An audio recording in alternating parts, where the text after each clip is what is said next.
everyone. Okay, I think we're live. I think that's what that little beep was. Not sure. Is anyone watching? I see someone. Oh, someone's here. Someone's watching. Hello. Oh, yay! People are here. Hello.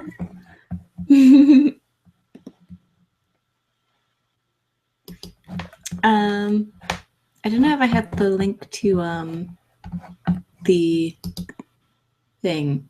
I don't know if it lets me just share a link to it. If that might be useful.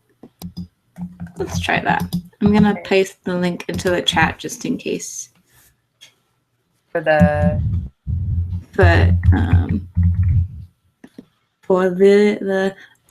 I like it when you sleep, for you are so beautiful yet so unaware of it.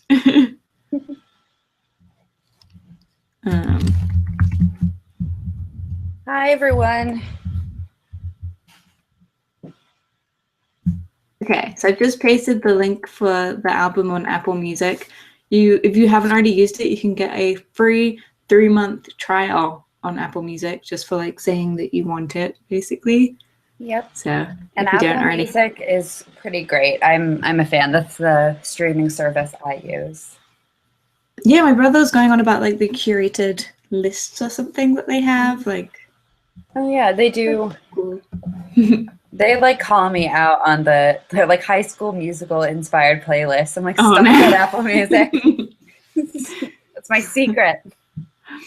I hate that. I just signed up for today and they started recommending me loads of Van Halen. Oh, cool. I was like, I'm not that big a Van Halen fan. I mean, I don't know where they got that from, but okay. I'm just gonna tweet the link to this just for everyone. Yeah. But hello, everybody. So, how are you gonna hear the album? Yes, so I'm gonna listen to it on Apple Music. You're listening to it on Apple Music as well, right? Mm-hmm. Cool. I believe it's on like Google Play as well. I think you can because it's just through iTunes. You can use it if you don't have an Apple product. Yeah, you can download. We might need to download iTunes. Yeah. I'm not sure. Or Google Play. I don't know if they have a free trial as well. Loads of places have free trials. I think for some reason the 1975 decided to be weird with this and like give an exclusive to Apple for like until March 11th. So it's not on Spotify until then, which is fun for everyone. So we can hang out for a couple minutes while everyone tries to figure out where they're going to listen to it.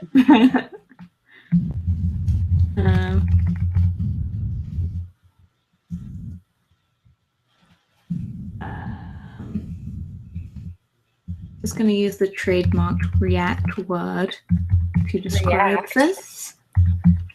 We're going to get taken down.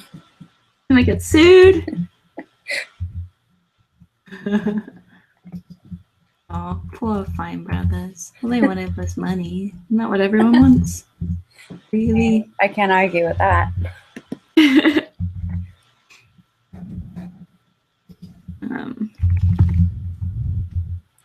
I've never really listened to them before. I've listened to one song, so it'll be interesting for me too. It'll be a new perspective. I did listen to a few of the songs today. Any of the ones from this album, or from this album?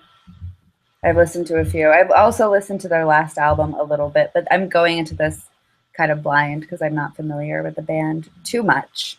Cool. I go on Tumblr, so I'm somewhat familiar with the band. But, you know. Yeah, the Matt Healy is very much like Tumblrific, I would say. Tumblrific for sure. There are a few artists like him, Lana Del Rey, that Tumblr have just embraced. Yeah. Oh, so Spotify. Yeah, Spotify doesn't have the album yet. I don't know why. So Joshua Lawrence says that Rhapsody has it. Okay, cool. If you've never listened to the 1975 before, this would be pretty fun because, yeah, it's cool. Because I like what I've heard. I just haven't delved too much into it, if that makes sense. Like, I've heard some songs. I won't skip them if they come up on shuffle, but I don't necessarily know that much about them. I'll say that. I listened to the album today. I really liked it. I thought it was different from what they've done before in like a really cool way, so I'm excited. Cool. I think, where are you? There you are.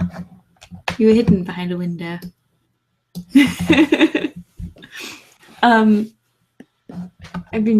Someone's been drawing them all day. Izzy Busy Clips, you've been drawing them? Can you post the pictures? That sounds cool.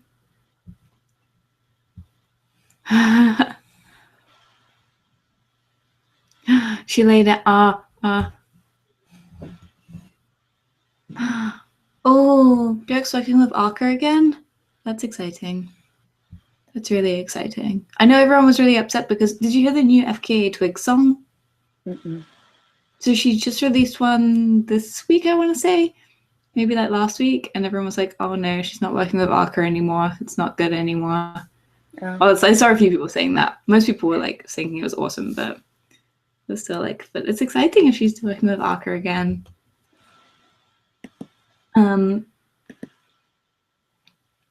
So as a poll then, so how many people have listened to like the full album? We'll just see what comes up. Awkward silence or delay. Wait. I almost posted a link to this on Facebook, but I can't decide if I want to. I know, I'm not sure. I could.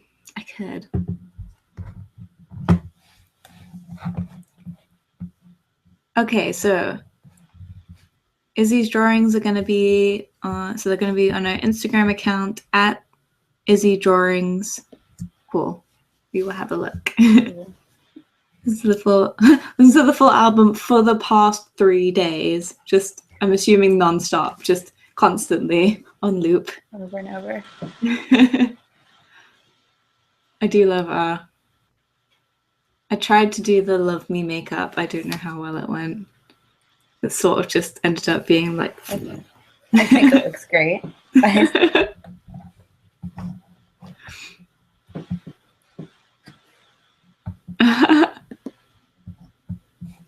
Cool. So, okay, this is cool. So there's like a mix of like how much people have heard. It's like an hour and 14 minutes in total, this album. And it's like really interesting.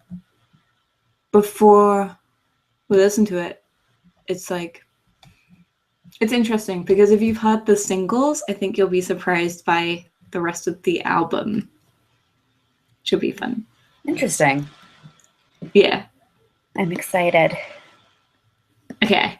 I don't know whether to start yet or not. Does everyone have it ready? Have you all got your copies ready?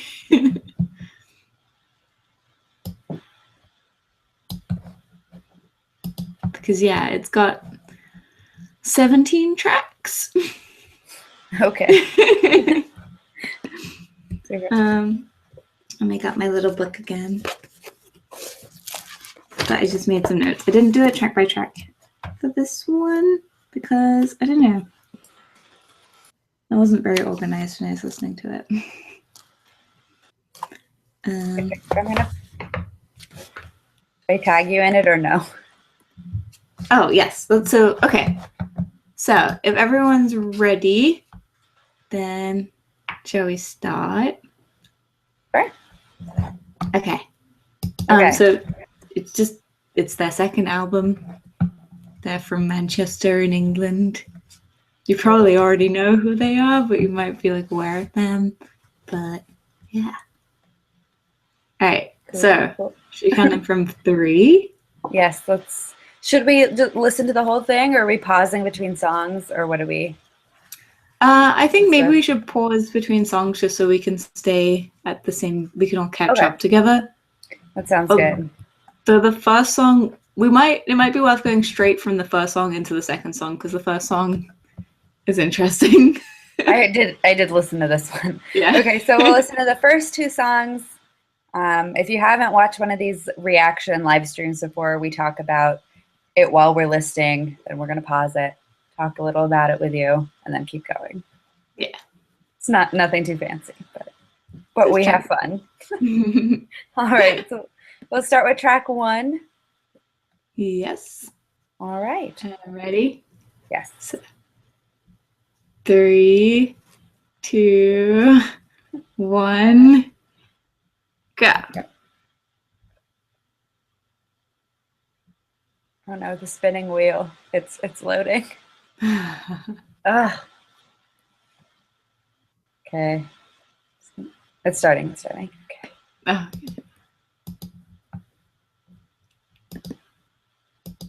When I listened to this earlier today, I thought there was something wrong because it took a while to get started.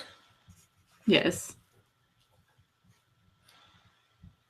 I thought there was something wrong with my computer, and I was like, oh no, okay, this makes sense. I find it so interesting that this is just called the 1975 as well, because their debut was self-titled, so you would think they would maybe have that, but then they just have this one being like, yeah, this is us though. Also, it's like very like if it was done wrong, it could sound a little bit too like musical-ish. Like the opening from a musical. But I think it just sounds kind of like epic little start. I'm trying to think what it reminds me of. But it is really pretty. I like it as an intro track. It's like a montage. Oh, it's another version of a song on the first album. Okay. That makes sense. Has the second one started for you yet? Okay. I like this song. Yeah, I love this.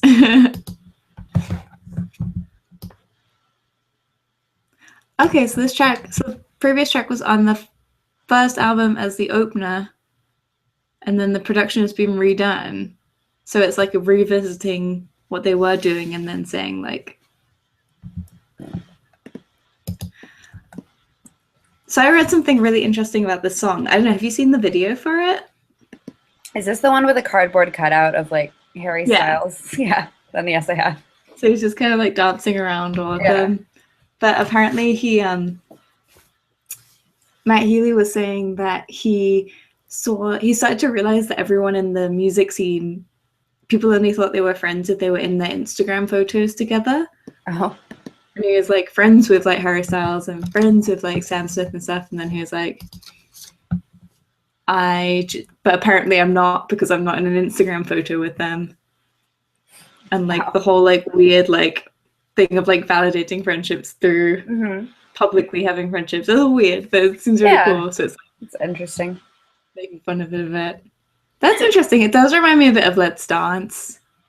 It has that beat, that kind of like self-aware like groove to it. It totally does remind me of that.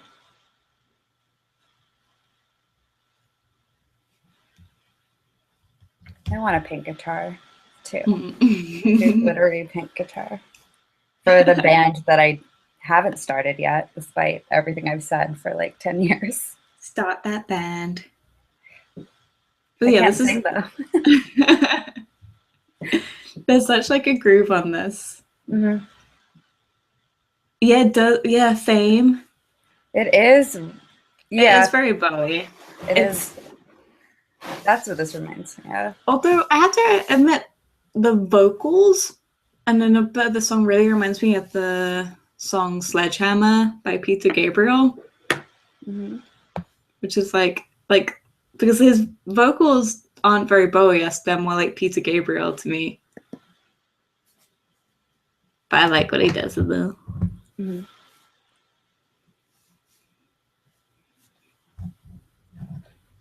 I like it though. Just want to dance to it. I know. Someone tunes in right now is just us silently dancing. We are dancing to music. It's like a silent disco. It's like when you go to a That's festival exciting. and you want to dance late, but no one else can hear.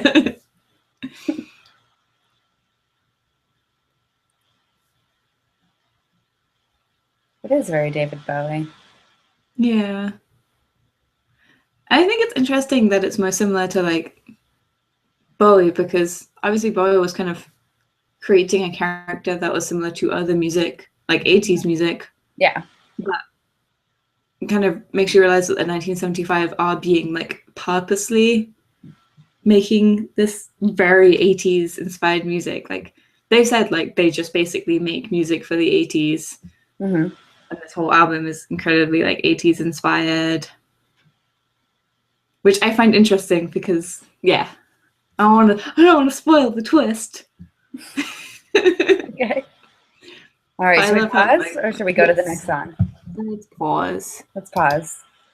So yeah, I think that it's interesting how Love Me does sound like a sort of quintessential like hit. It's like a single. Like it's almost written perfectly to be a single. Definitely. In like a really well constructed way. And yet it's also about fame. So I was reading an interview where they're saying that their first album was a lot about sort of being, because it was written over 10 years. So it was like a lot of it was from like Matt Healy's like adolescence. So he was writing about, like usual, like growing up, or like relationships and like drugs and stuff. And then this album is more actually about the reality of them being famous and the reality of the industry that they're in. Definitely. I mean, I'm sorry. Go ahead. Oh no, I was just going. Okay. I was gonna say it's interesting because I haven't heard much of the rest of the album, so I can't really comment too much about them as a band and the album as a cohesive thing. But I don't know what you were saying about Instagram and like publicly validating friendships, and that is really, I don't know, I think that's an interesting thing that sort of seeps over into the world of the non-famous people because I blame it on MySpace and the top 8 friends. And people are like, why am I not in your top 8? And you have to, I don't know, that's an interesting sort of concept. Yeah, that's true. That's interesting. Well, the next song I think is in a similar vein to that one. All right. So we're gonna move on to a song that can only be pronounced with full emotion in it. Perfect. All right. So we're gonna start that in 3, 3, 2, 2, 1. 1. Go. This is super groovy too. I like it. Yeah, it's got a good little groove. This was another single.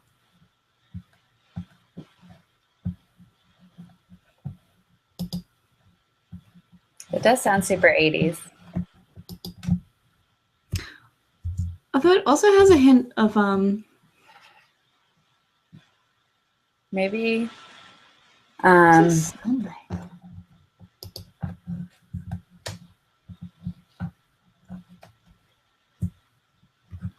sounds a little bit like Fall Out Boy, the vocals in this. Oh yeah, it kind of does. I just heard that in the vocals just before you said that. Yeah. Oh my gosh, it really does. Yeah.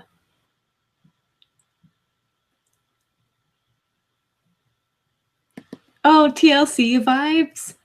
Oh yeah, I see that. Yeah. I miss TLC. Kind of 90s actually. It's interesting. It's like a very specific kind of groove. Mm-hmm.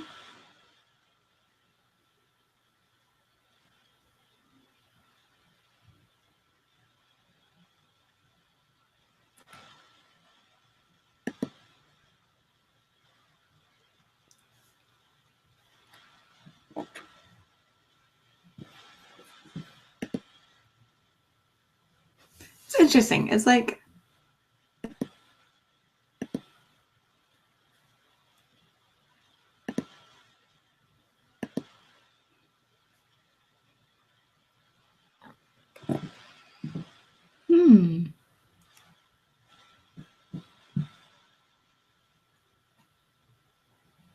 I'm still hearing so much Fall Out Boy in this though.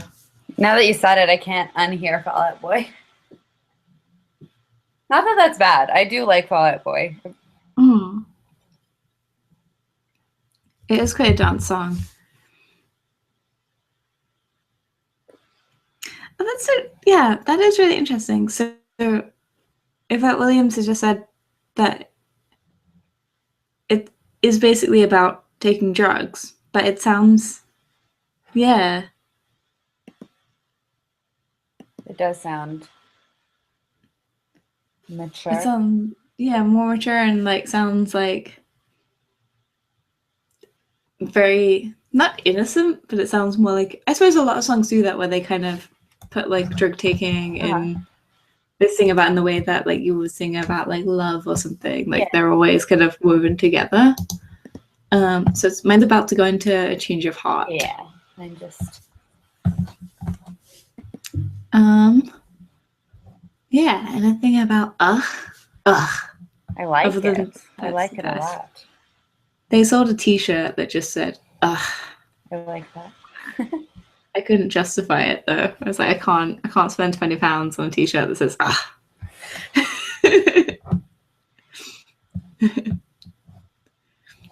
But I like the way those two were the two singles.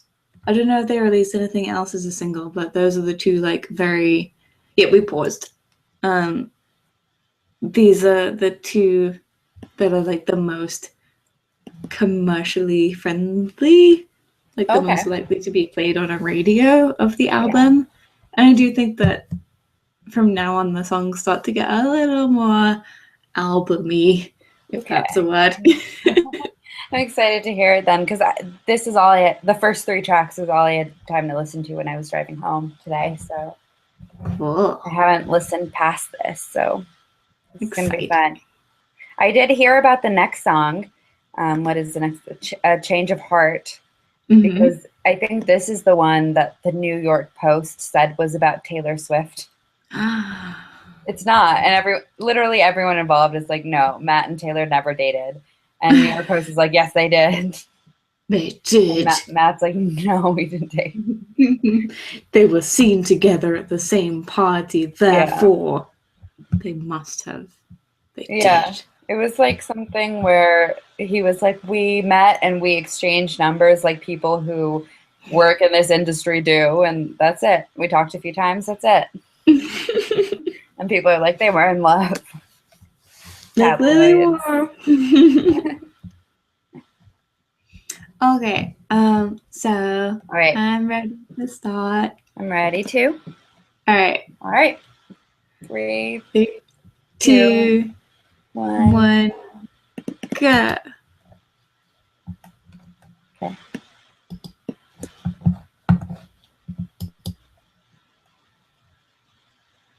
So this song references the last album a lot. Okay, cool. Oh, the sound is the most radio ready? Okay.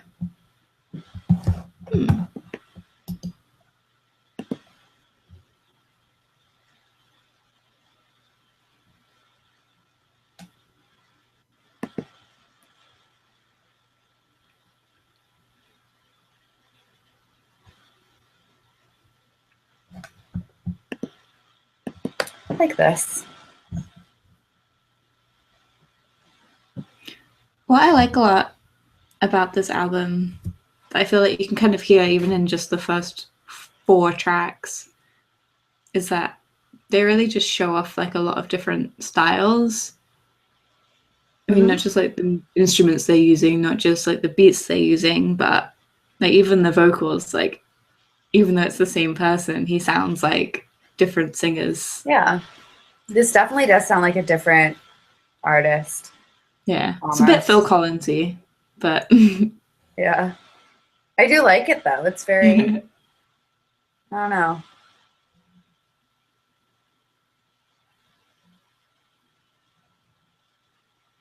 It's sort of calming, almost. Yeah. Like, I kind of like the idea that with this album, they seem to be picking like different artists from the 80s for each song Yeah. to kind of inspire them, because each of them does sound like quite different, and like, although obviously like they're about, it's like the content is from the 1975, but like the style is like from different artists. That's a good word for it. Vibey.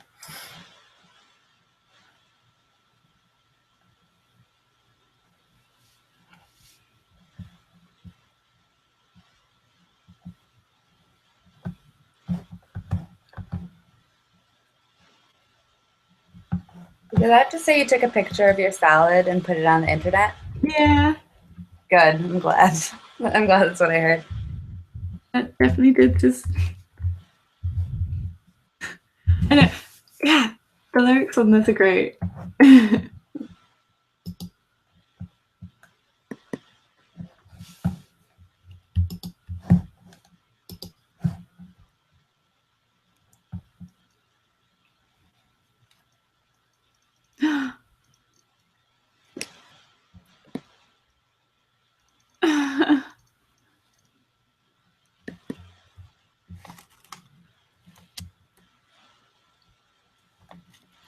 I love the lyrics of this. I've actually just properly looked them up. Oh.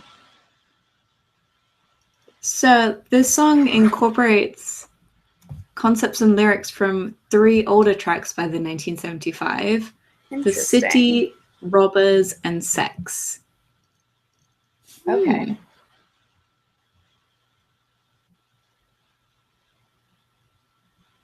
I'm looking at the lyrics too. I like that line they said though. You were fit, but you ain't losing it. Like, that's what I like about this as well. Is like a lot of it sounds like quite American on the surface, but then occasionally you hear their accents coming through, Mm-hmm. and they like use like phrases that are like very English to use. Okay, so I never found love in the city, and you used to have a face straight out of a magazine from the first album.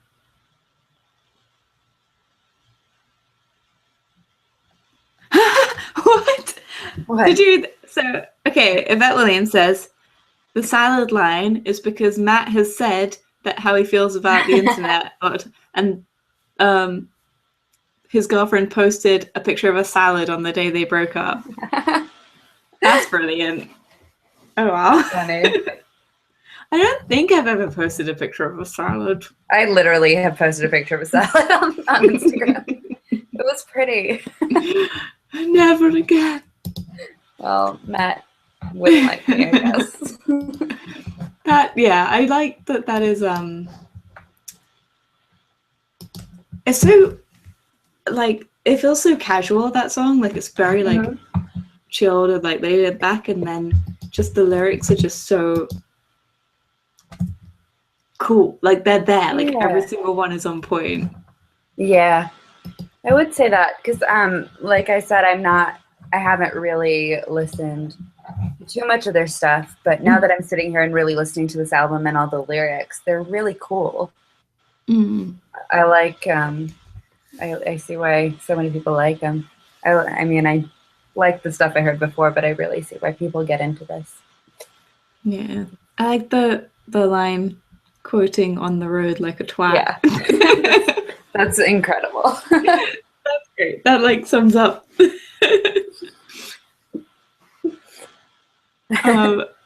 It is kind of a passive aggressive. Yeah, it's kind of a passive aggressive song. Yeah. I do wonder if it's like one of those ones for the people it's about, then sort of like later on we're like, oh, that's me. Yes, tomorrow let's all post pictures of salads. It'll be our in-joke. Okay, and tag Matt and all of them. Yeah, tag it like salads for Matt. Hashtag salads for Matt. He's gonna block me one day. So, Matt Healy and Halsey had a thing. Ooh, really? She wrote Colors about him. I love that song. Okay. Interesting. I don't know much about any gossip that or relationships that happen with pop culture, pop shows or anything like that anymore. Just Yeah. because I work all the time, and I work without naming the specific place. I work in early American history, so my drama is like the election of 1800. What year is it? Who was with who? Which of the founding fathers were with which other ones? You'll never guess. It was drama. It was just as much drama then as it is in this current election, I swear. I can imagine.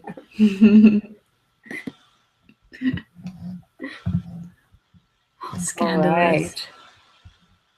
Okay. Should we go to the next song? She's American. She's American, which apparently might be about Halsey. Interesting. All right. Shall we? I mean, she is American. It's true. So. Okay. All right. So 3, 2, 1. Aww, it's already pretty.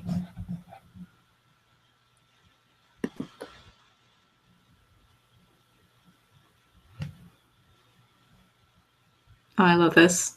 I like it. It's like those grooves. I have the lyrics up now. Now I decided I should read the lyrics sort of while I'm listening. Yeah. Because they're really good. What year is it? Is it the 80s right now? I think it is. Is this Duran Duran? It's so suddenly feel an urge to put on some blue eyeshadow. I don't know. I already got it. Yeah. I'm good.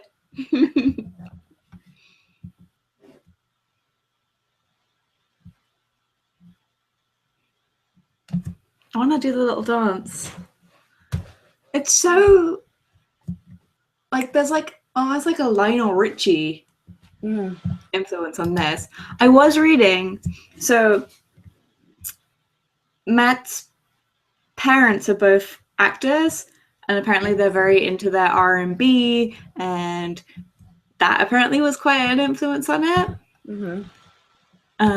I also read something where they're saying that this might completely put the whole thing into context, but they think of this album as being like the soundtrack to a John Hughes film. Okay. Cool. So if you can imagine Ferris Bueller. Yeah. It is Phil Collins. Phil Collins as well. Yeah.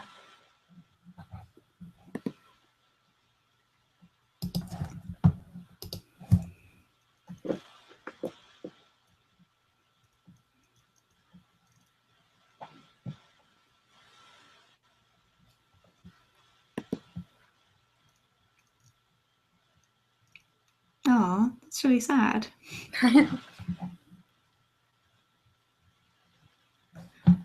No more water in the city. I'm assuming that's about LA then.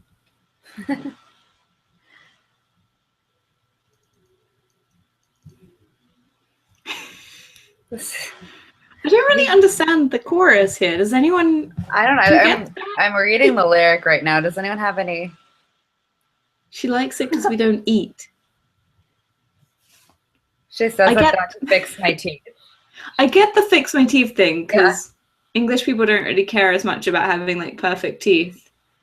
So then we tend to, yeah. She likes it with me. Interesting.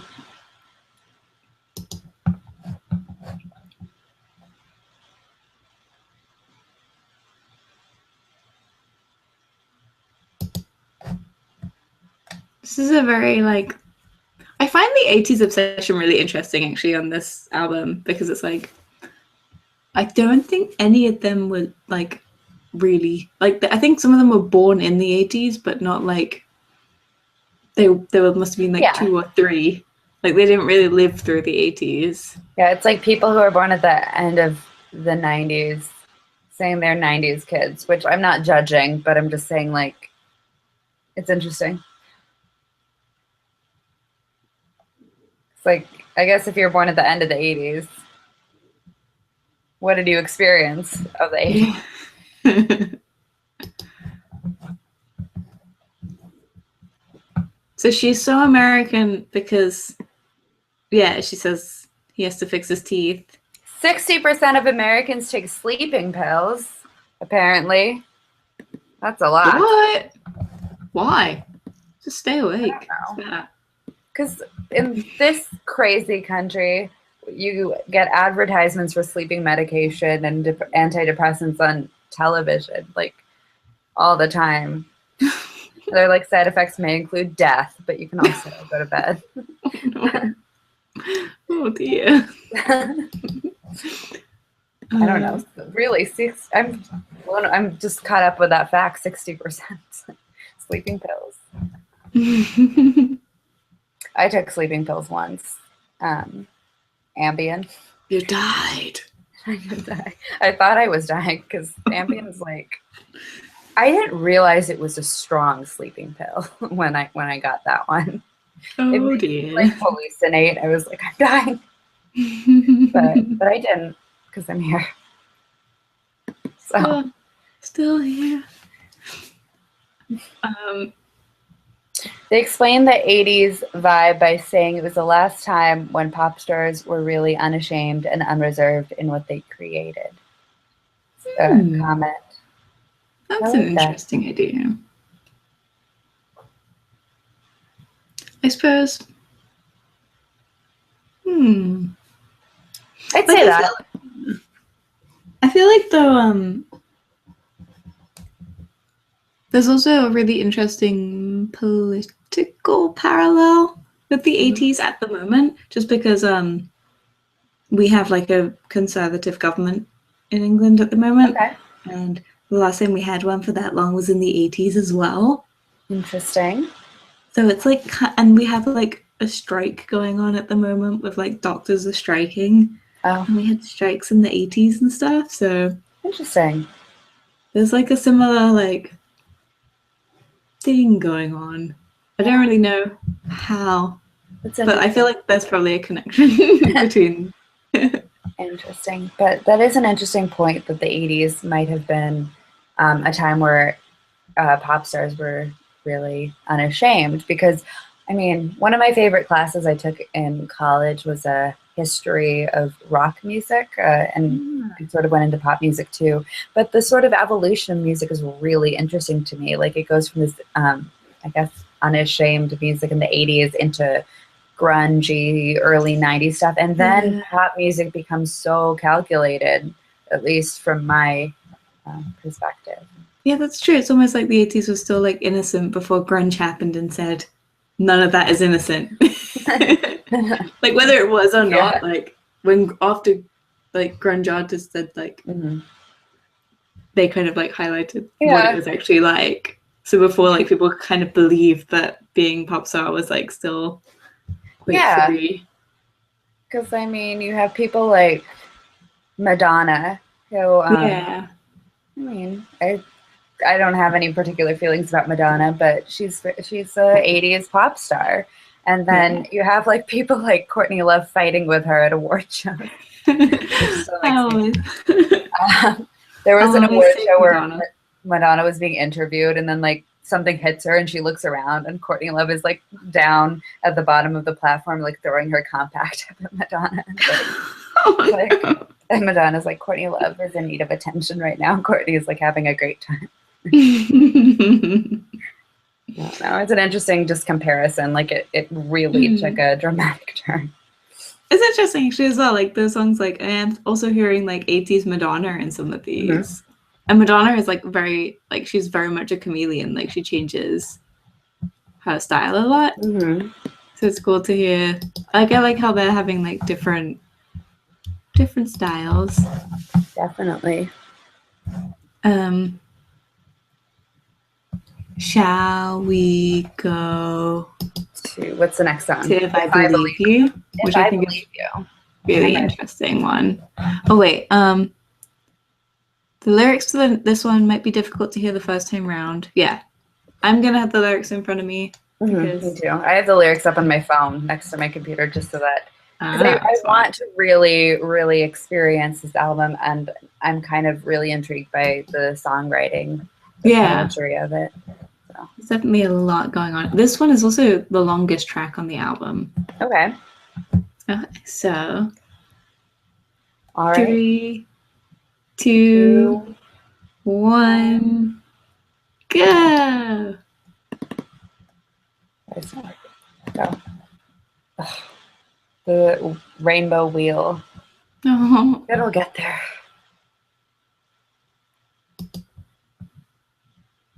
Okay, it's gone.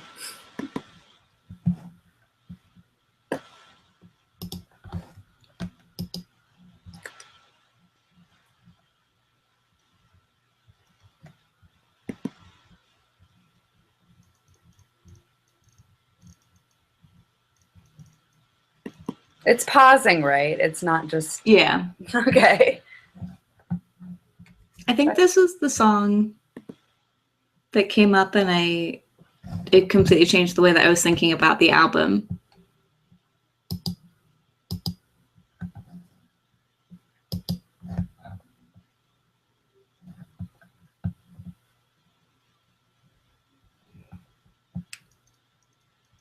Because again, I think he's using very different vocals for this, which is cool.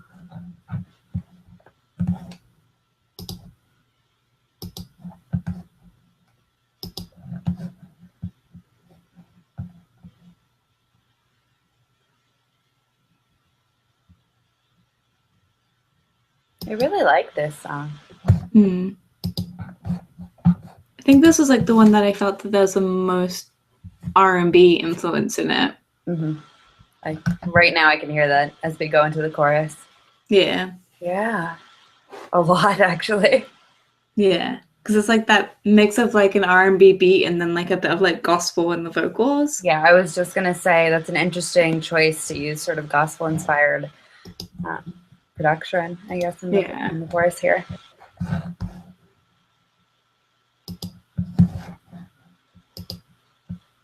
The production is really nice on this. I agree. The Apple Music version was actually mastered especially for Apple Music. Oh, well, I feel special.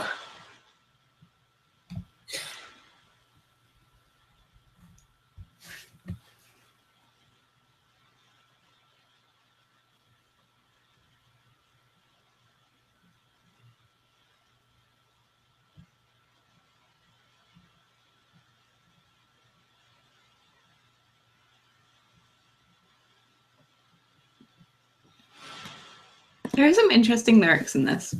I don't fully understand.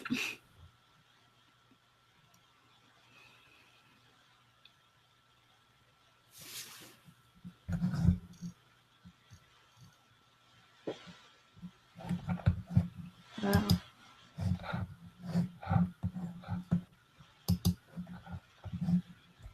I agree. This song is really sad, but also very familiar, I feel like. Like, I think the reason why this is such a like nice, beautiful like song that actually like I felt like I could, even when I wasn't listening to the lyrics when I first listened to it, it kind of like seeps into you. Yeah. And then when you listen to the lyrics, it like feels very familiar, and like it just is really well written. Like it actually taps into that feeling of like uncertainty and like, I don't know. I mean, I feel like it makes you feel the way Matt might have felt writing this almost. It feels heavy. Carl saying these lyrics are really good. Yeah, because there's like a dragging beat as well. Like I don't know. It's really heavy. The sound is heavy. Yeah.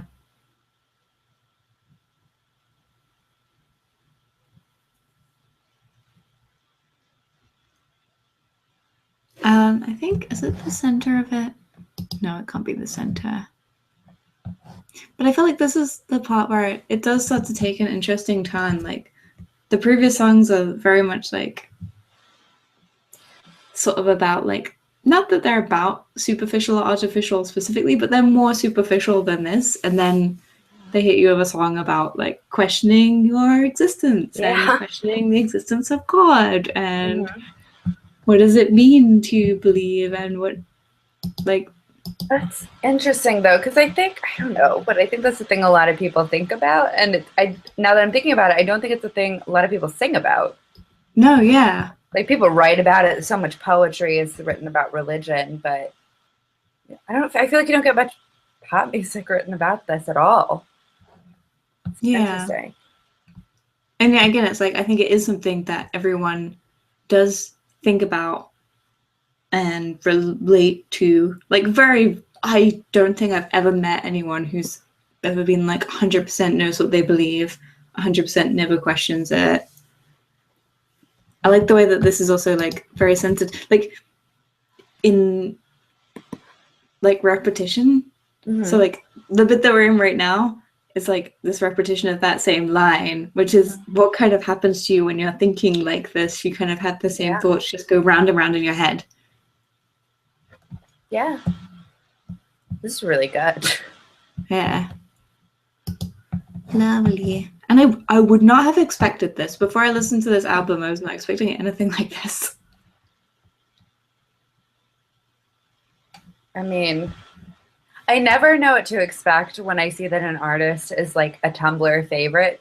You know what I mean? I'm not saying that makes me think negatively of an artist. It just, I never know what to expect. Yeah. And it's interesting. Thematically, is this a huge departure from the last album? I don't know. I've only heard a few songs. Now I'm wondering because I'd only ever really heard like the main singles from that album.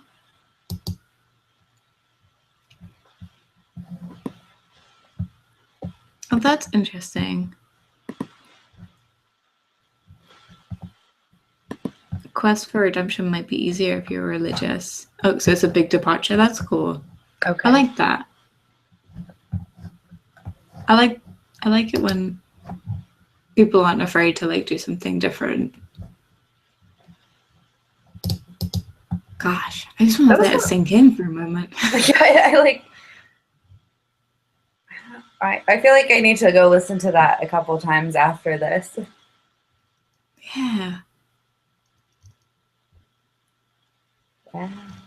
Also, that's interesting because it's sort of from the opposite perspective. I think that a lot of songs and poetry about religion are, I don't know. When I think of religion talked about in poetry, I immediately go to T.S. Eliot.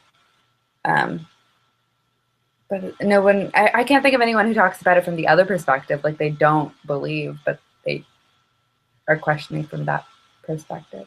Does that make sense? Yeah. Because the song is like, it's almost like bargaining. Because it's placing it as like a conditional, like if I believe you. And like, who is it that he's believing? Is he talking directly to God? Like, if I believe, because it does seem to be directly, because it's like, what's the line? I thought I'd met you once or twice. Yeah.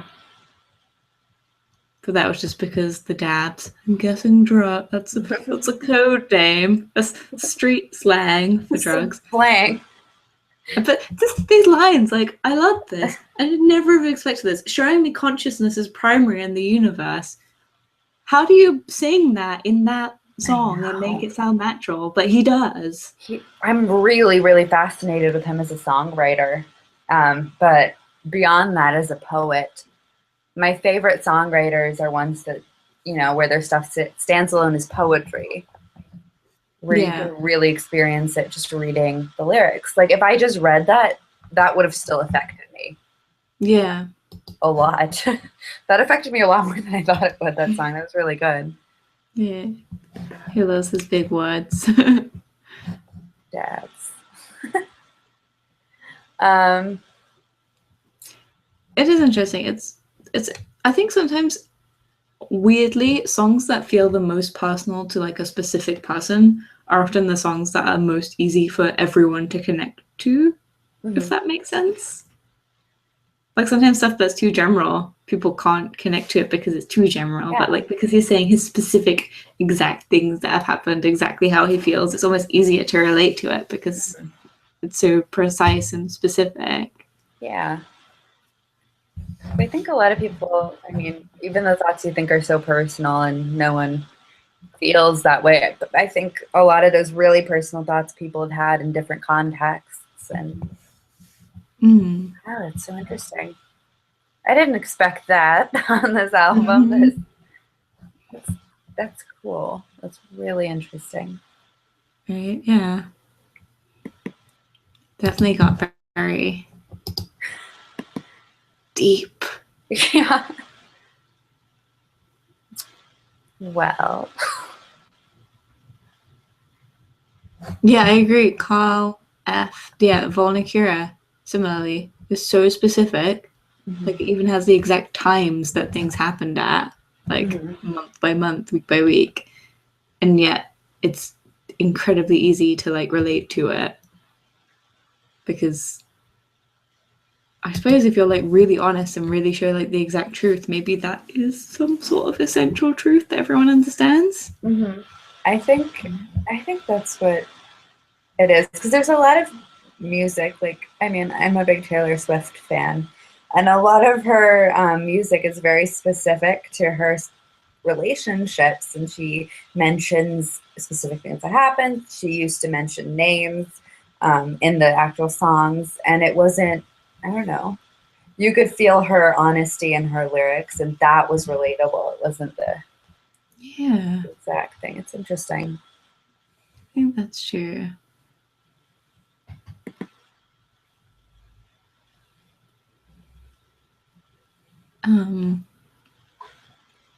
Yeah, it is very easy.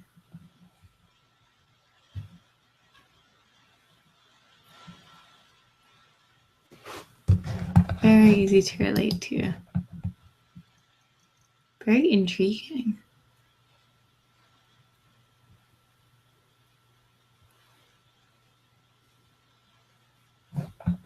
Okay, so I think this is a quote from Matt Healy about religion. He said, "Religious belief solves no moral problem and yields no knowledge." That's interesting. Sort of definitive statement. Yeah. So it's almost like the song is like, because the way that the instrumentation works with it is that it makes it very like brooding, like very like it sets like a very unhappy mood, but it's almost like he's relating to, like he's speaking to like God is another person, or like a lover who's like jilted him or something, or betrayed him somehow. Let me look at these lyrics again.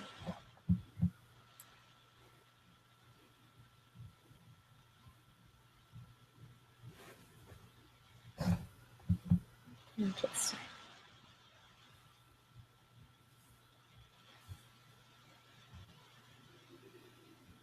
I think the opening line of the song is fascinating. I've got a God-shaped hole that's infected. I mean, that's like right off the bat, you know. That's such a good line. That's really good. Good lyrics. God, maybe they can make some money out of those lyrics.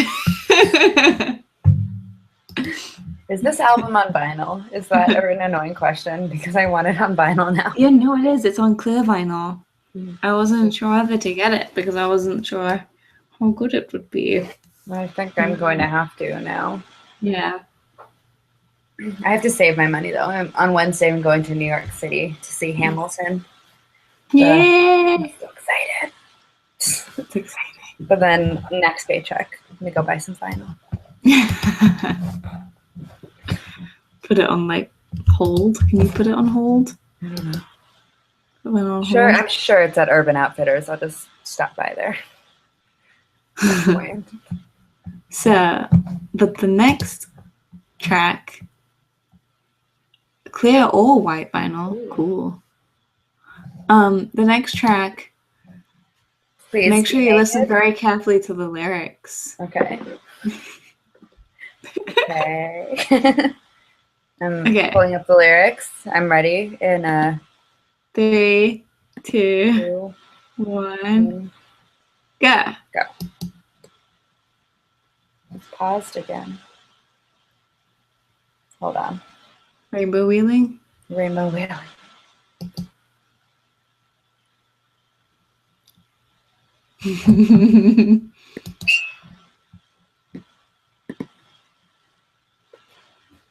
Did it start yet? Mm-hmm. Okay. So that was a bit of a joke because there's no lyrics on this. It's all instrumental. Okay. Which I think is interesting to have in the middle of your album when you're like a popular band that is kind of alternative, but like not super alternative. Like people have heard of you.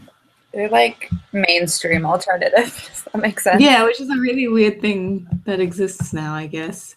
Yeah. But the song is really nice. I guess maybe it's not even a song, Oh. it's just an instrumental there. But yeah, it's beautiful. It's very Sigur Rós, I think. I want to go listen to Sigur Rós. It's a lot more gentle than I thought this would be. Mm-hmm.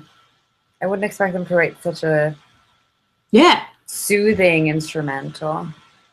Compare it to Love Me or This is a really fascinating album. It's beautiful. But yeah, you know Sigur Rós' album that's just like brackets? Mm-hmm. Kind of reminds me of some of the stuff on there.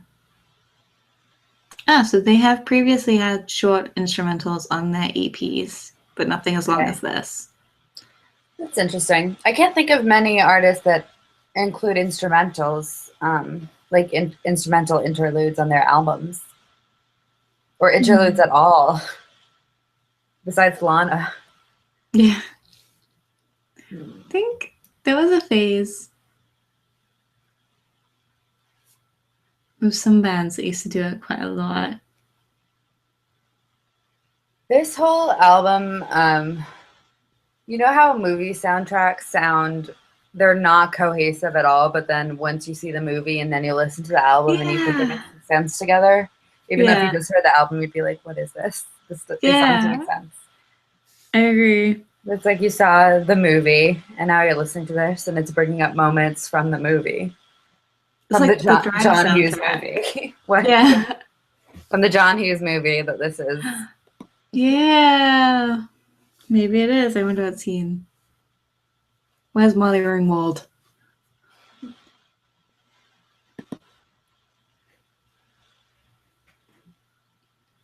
This is such a movie soundtrack, this whole thing. That's interesting.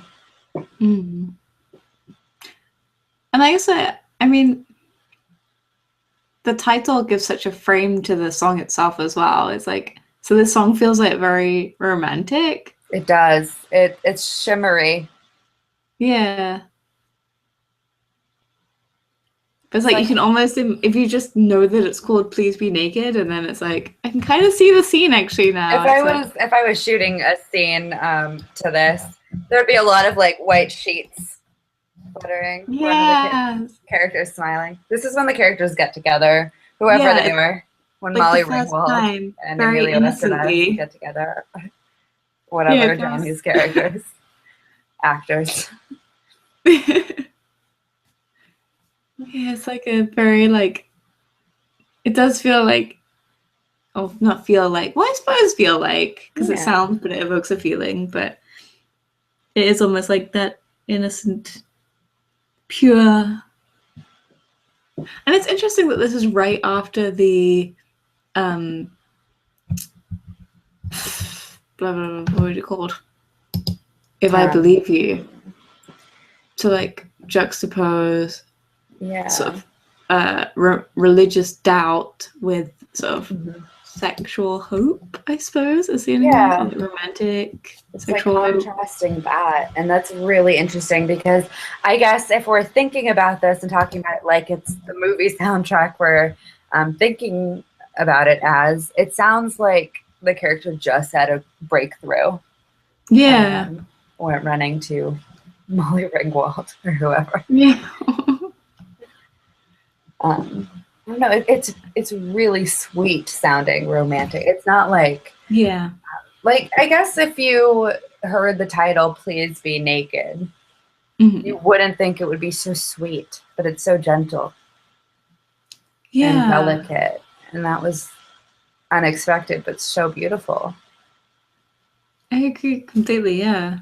I'm on a real emotional roller coaster on this album here. Every song takes me in a new direction.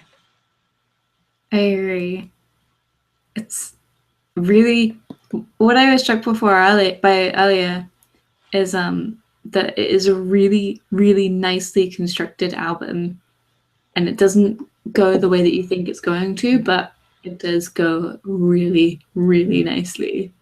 Yeah, like it doesn't feel awkward, even though it doesn't all flow the way you'd expect it to. It does somewhat flow. Yeah, it does flow in a certain direction. Yeah, It's definitely like a journey through something, which I always like in albums. yeah. I like thinking about this as a movie soundtrack, though. Yeah, well, that even sounds like the kind of songs on a soundtrack. Yeah. Shall we go on to Lost My Head? Yes. Well said. Which is all one word. Yeah. Let me just. So we're gonna do it in 3, 2, 1 again. Yeah. Let's do it. Okay. So, Lost My Head in 3, 2, 1. Yeah. Go. Okay.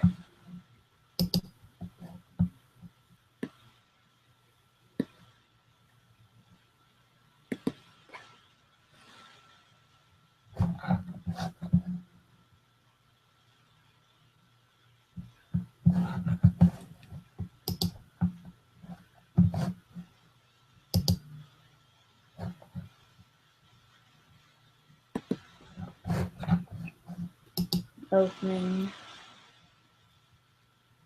I've lost my head. Can you see it? Okay, so what I'm getting from these comments is that this album, in a sense, might be a response to their first album. Maybe not. I don't know. Is that what? I haven't heard the whole first album, so I can't comment too much on that. But that's just what they're saying in the comments. Interesting. So this is like a reflection upon something, like maybe attitudes or like ideas that he's had in the past and kind of revisiting them, I guess. But this is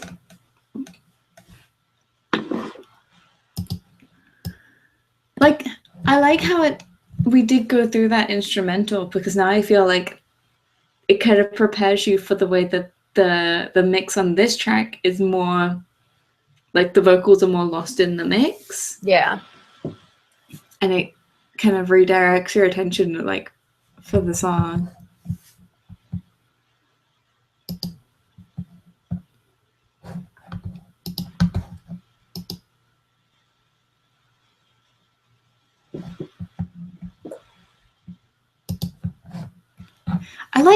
I feel like maybe they started out with songs like what maybe people were expecting.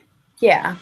Like these sort of like very pop friendly, like radio friendly songs that like can definitely be released as singles, but then they kind of take you into it. They take you through an instrumental, and then they take you through songs about like religion and doubt and have a mini existential crisis right in the middle there, because why not? Yeah, There's always time for those.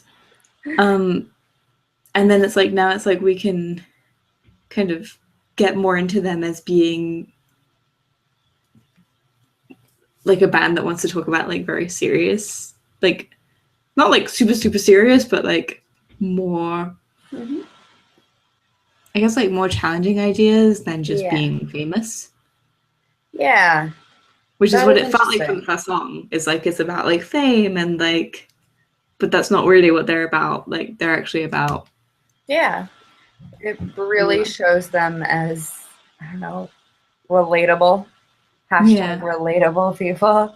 Because I think that a lot of things bands sing about, like, I'm not going to say that they don't have things to say, they don't have important messages, but there's something under the surface that bands don't talk about as much.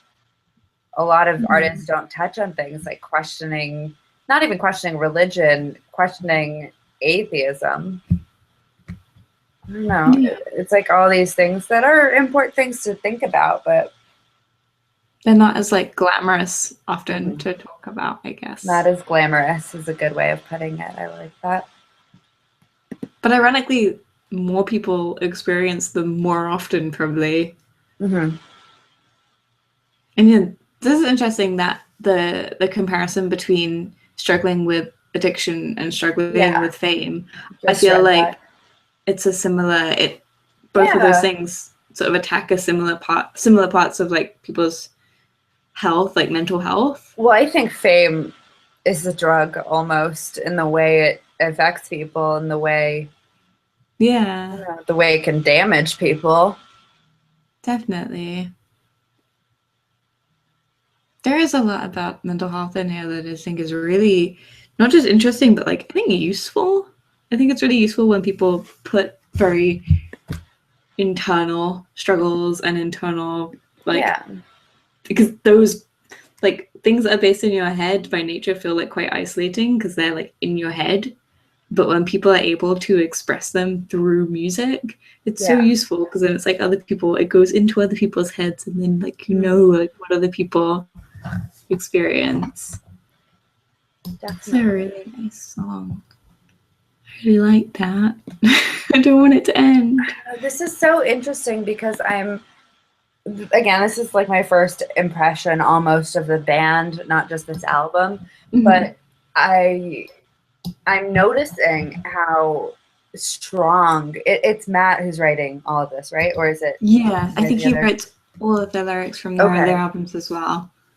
Well, the thing that strikes me is how brilliant he is as a poet and how brilliant he is as a composer, because those are two things that typically I don't know that you see albums where you get examples of how someone's good at both, if that makes sense. Like, I don't know. I don't know. It's interesting. It makes me really value him as a songwriter. I think it's a rare. I don't know. His approach seems unique. Yeah.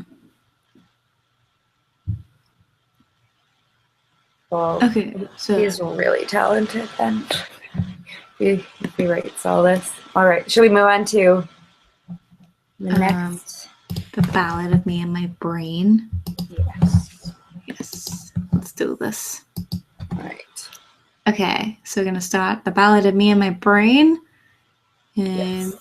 3, 2, 1, Go. go.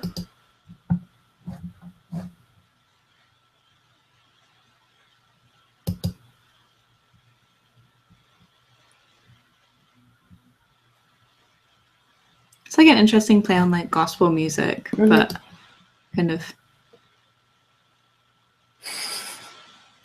Carl. I can't believe I dismissed them because of their low-key annoying thing. I understand what you mean though. I mean, not specifically with the 1975, but there are definitely artists that I've been put off of because Definitely. I of know. their fans. And then I actually listen to them like, oh wow, no, I see it. I completely understand how these people are obsessed. Yeah. Like, honestly, that's how I was with Lana at first.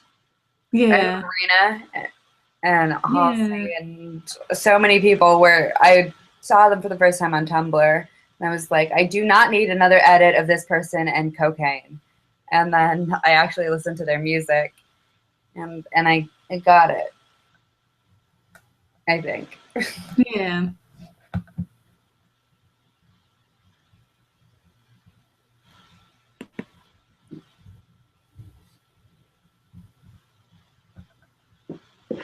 So he's looking for his brain.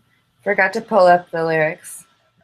I like, again, his vocals are so different here from other songs. Uh-huh. He's gone. I really like it when people sing in an English accent when they're English. Or when they're not English as well. But I don't know, I like it when people sing in their accents. Yeah. I feel like people don't. I don't know if I'm just... I feel like a lot of British singers, I can't tell when I first... Mm.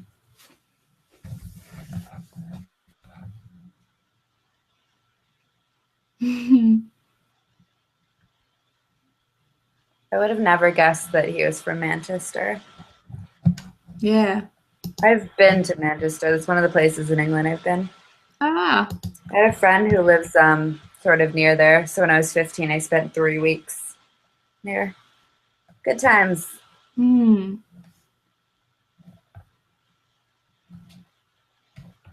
I think what we've learned here is never be put off of an artist because of their fans. Yep. Listen to them first and then be put off by their music. Yes. Lessons to be learned here. Mm. Oh no, I totally know. With Halsey, I don't know that I think of her as pretentious, but her voice reminds me of this Vine I once saw that was like indie girl singer. Who was that? Her kitchen. I don't know. I'm just saying why. Wait. What's happening? I forgot what I was talking about. We're talking about Halsey. How do you pronounce it? Halsey. Oh, Halsey. Halsey. Halsey. I don't know. I think Halsey's good. I think Halsey has some really interesting, like, it's not just the lyrics, it's like the way that she constructs these images that are like very evocative. I really like. And, like she's quite like simple, and she has like they're sort of like deceptively simple lyrics, I think, for some of them. Yeah, I mean, I haven't listened to anything. I can't decide if I think the song New Americana is really good, or I don't think it's bad, but I can't decide if it's really good or kind of like pushing it. I don't know. It's one of those ones that gets a bit overplayed, but well, like the lyric high on legal marijuana just feels awkward to me for some reason. I don't know why. I'm just like, yeah. I don't know. It's like people who post pictures of weed on their Tumblr blog. Like, but I think that's what it's supposed to be. Well, okay. That makes it, that gives it a new perspective. I mean, maybe just the way that I hear it. Okay, maybe I see it. I always hear it as like a very like ironic song, like very like bullshit, like very proud, but like actually like bragging about things that people will be like, that's not that great. It's like, oh, we're raised on Biggie and Nirvana. It's like the kind of thing that. Because I thought, I don't know, when I've only heard that song a few times. I think that it sounds good, musically. But then when it gets to the chorus, I'm like, what are you talking about? Maybe I should give her another chance and listen to some of her other songs. I like Drive a lot, that song. Okay. I would just listen to the album. Just have a feel for it. But there are some good ones on there. Okay, I will, because as well. I'm learning a lesson, I think we all are, about not judging artists by their fan base. And I'm not saying fan base in general, I'm just saying like Tumblr edits. Do you guys know what I mean? Yeah. Like pictures of words over sunsets and like all of that. But I've done that with like not just musicians, but like films, TV shows. I've been like, that looks terrible. I don't want, and then watch it, and I'm like I do that with YouTubers. Yeah, I do that too. I do that with a lot of things, actually. And that it's always like the most popular ones, and then I finally actually watch them, and I'm like, oh, that's why they're so popular. That's really cool. And then there are some things that I just like. actively dislike for the dumbest reasons. Yeah. I refuse to change my perspective. Let's see. So next song is going to be Somebody Else. Somebody else. Yes. All I do right. like the ballad of Me and My Brain. I like that a lot. Mm-hmm. But yeah, so Somebody Else. This is the no, it's not the second longest song, sorry. It's the third longest song on the album. Okay. Because All the right. other one was quite short, only 2 minutes and 50. Mm-hmm. All right, so All right. 3, 2, 2, 1. 1, go.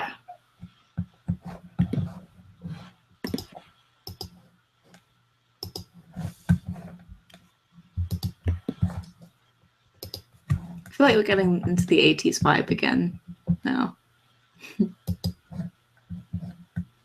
Yeah. Oh. Sad song. His voice is really, really Nice. yeah, but it's not even just nice. It's like I don't think many artists use their voice as an instrument. I don't know if that makes sense, but he's like really playing with it, and that's really cool. That's exactly it. He's using it as an instrument more than as like a personal trademark, I suppose. Yeah. He's doing like whatever he needs to with it. Like it's an instrument in the song, which it sounds obvious. Like people would use their voice as an instrument, but I don't think that many do. Yeah. I mean, not consciously. I don't know. Versatile. Yes.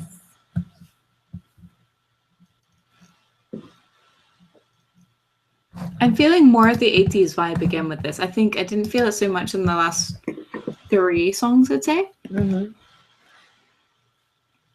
80s, and I think vocally as well. It seems distinctly 80s to me. Yeah. Now I'm really feeling Duran Duran. Yeah.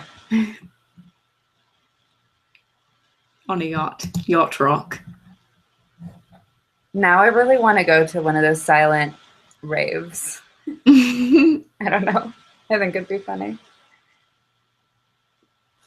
So this is about not wanting somebody, but not wanting them to not wanting them to be Duran right now. Yeah, so I think it's not necessarily wanting to go out with someone anymore, but I mean, it's a very familiar feeling. It's like you don't want to, but you're like, don't be with anyone else, please. Yeah. Just don't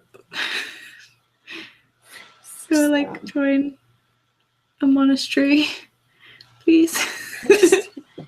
Yeah.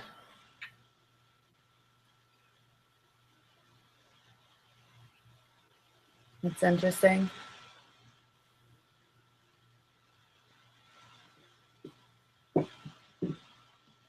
Again, hashtag relatable. Hashtag relatable. I like the repetition. Yeah, there is a lot of, not just in this song though. I like it in the other songs. It uses repetition of the same lyric. It's interesting, especially like the word body, not even just like somebody or like that word is repeated so many times. Yes, hashtag salads for Matt, please. Can we please make that happen? Hashtag salads for Matt, yes. Live show in LA. I have not watched the live show. It's on Apple Music though. Is it? They've got like some exclusive live stuff.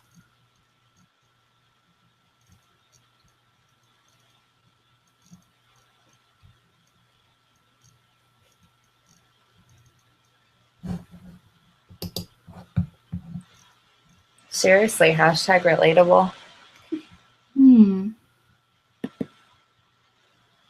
So it was actually the 4th single. Oh.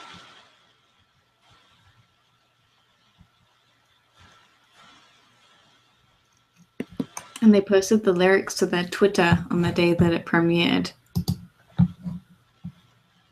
Cool. So it's on, the live show is on Apple Music. Yeah, I heard that they like paid for it. They funded it. It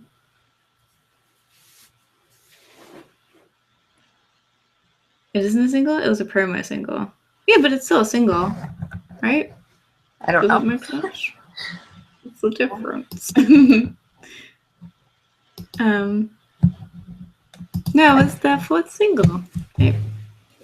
Maybe they didn't release it though. Individually.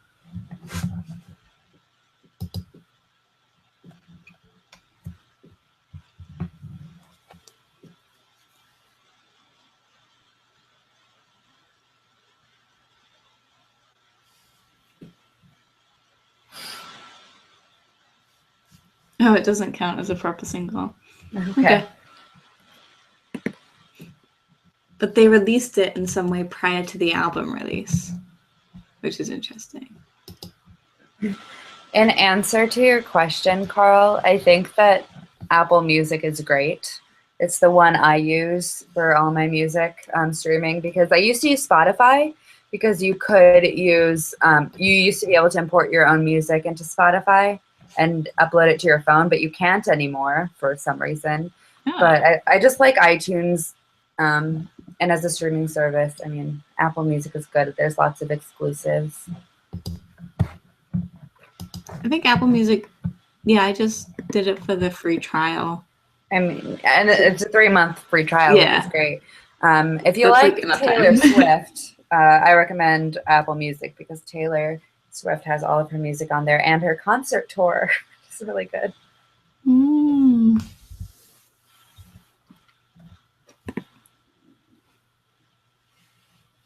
Oh, they played it on their last tour. Promo single. I don't know what promo single. So it doesn't get tracked in the charts. Okay. Interesting. Charts are getting so weird though now, because now that people Yeah. stream, they like count streams in it, and then they count like YouTube views in it and Really? stuff. And That's interesting.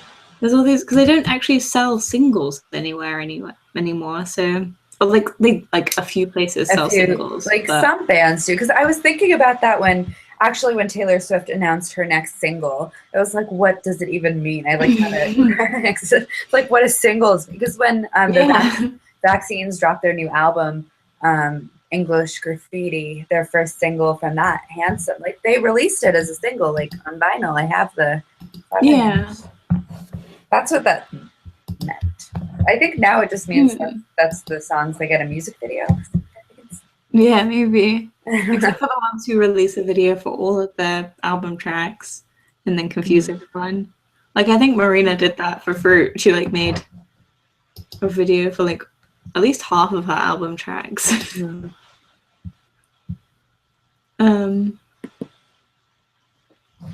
Should we go into the next song? Let's do it. This is Loving Someone. Right, so we're ready? Yes.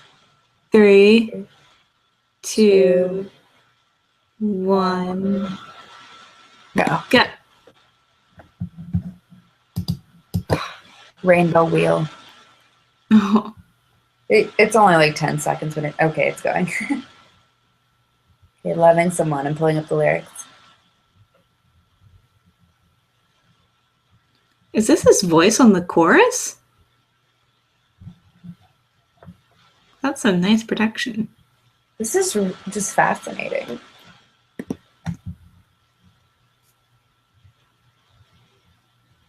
Yeah, I have the lyrics up. I need to read them. I need to experience it. Yeah, I've got the lyrics. Yeah. I'm like ready.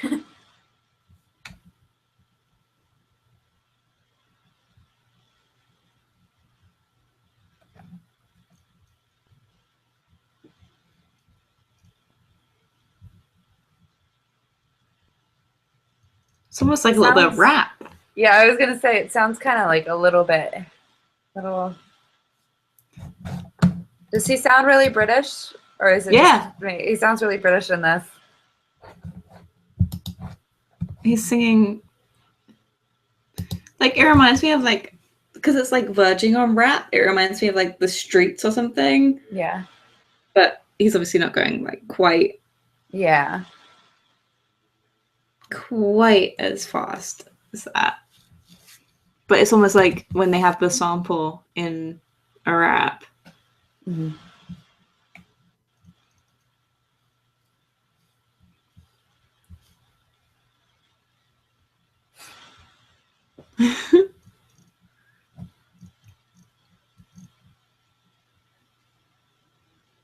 Yeah, he's rapping.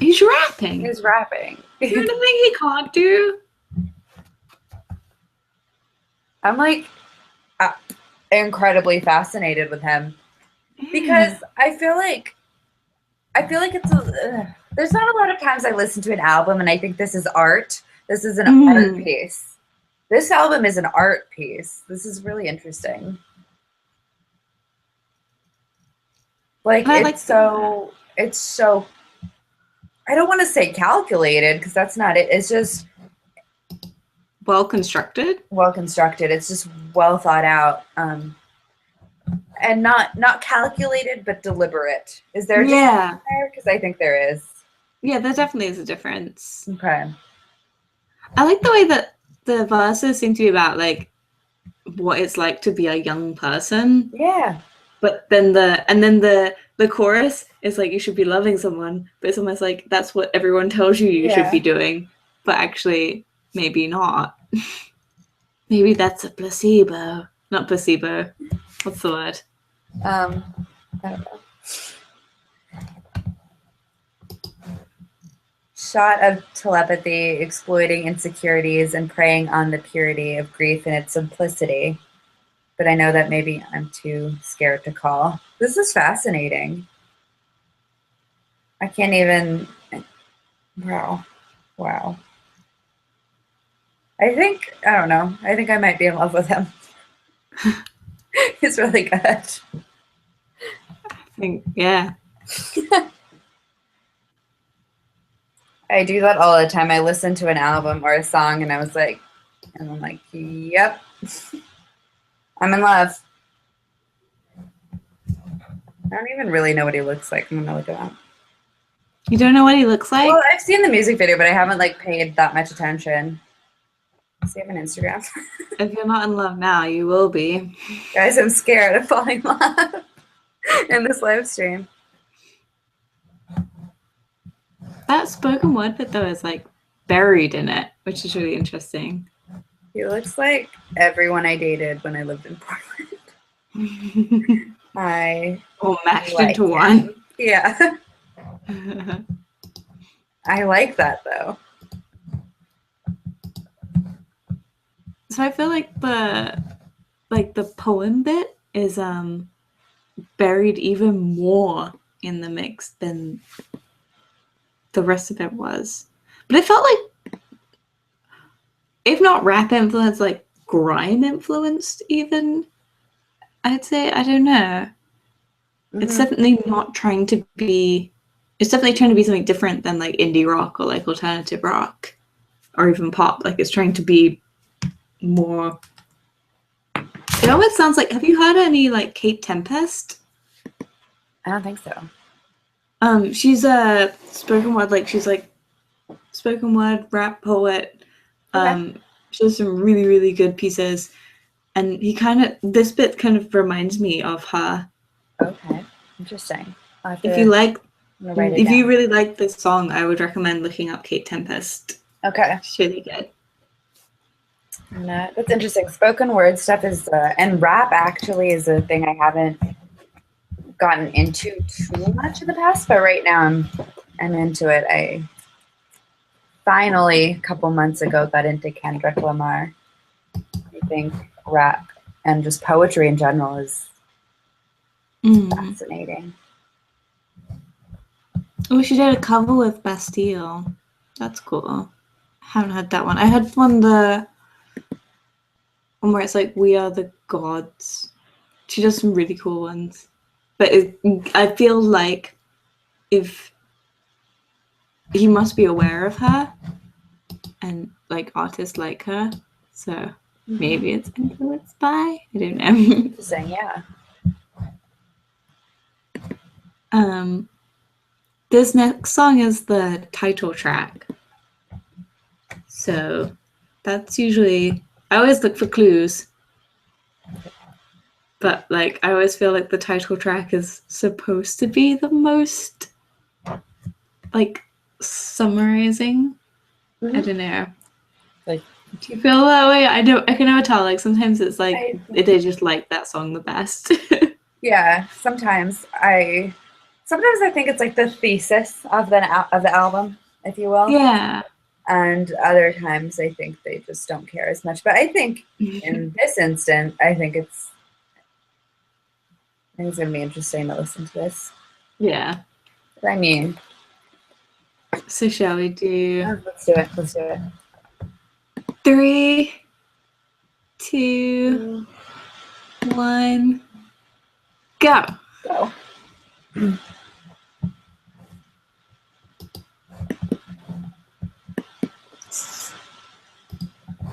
Nice. So I take it from the lyrics that I just pulled up that this is an instrumental heavy track. Just the longest one. Okay. This one reminded me, I have to admit, a little bit of the Skins theme song. I was just gonna say, it. I've been thinking that throughout a couple songs, and I was like trying to formulate that thought. And I was gonna say, actually, that a lot of this music makes me think of the music in Skins. Yeah. And I think that the music in Skins was really good. So. Yeah, I agree. And I don't know if this is just me, like the fact that I watched Skins like when I was actually in high school, like I think a lot of people do, but this music sounds like adolescence to me. In a sense, I think because I make that connection. Oh, and it's interesting because I think they are of the age as well that they would have been teenagers or like almost teenagers when Skins was on. Yeah. Like the first couple of series is. Mm-hmm. The lyrics to this were originally released as a poem. These exact.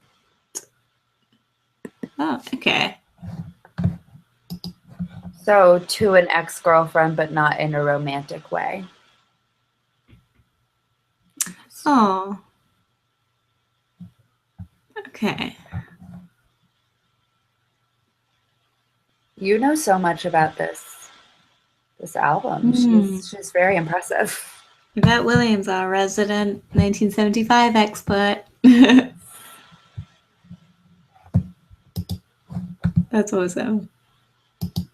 Well, Skins is awesome. I like the part of my life where I watched Skins for the first time. I'm like really nostalgic for that recently.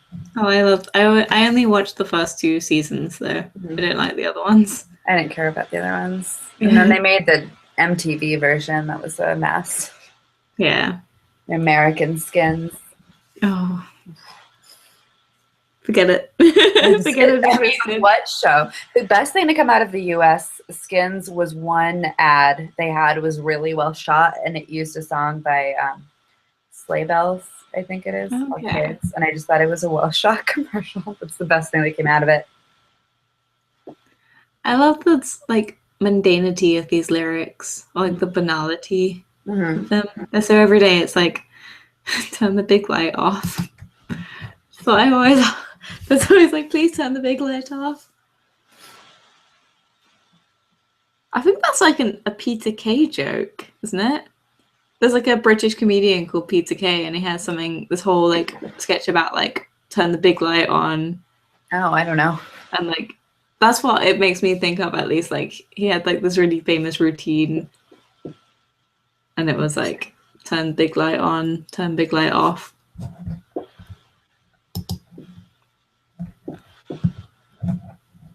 It's interesting. Oh, it's so pretty.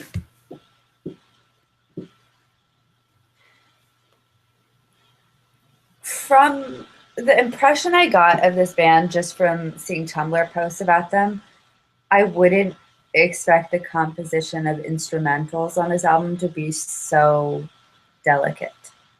But I think they are. Yeah. Pretty gentle. They're incredible. And I kind of want to listen to this side by side with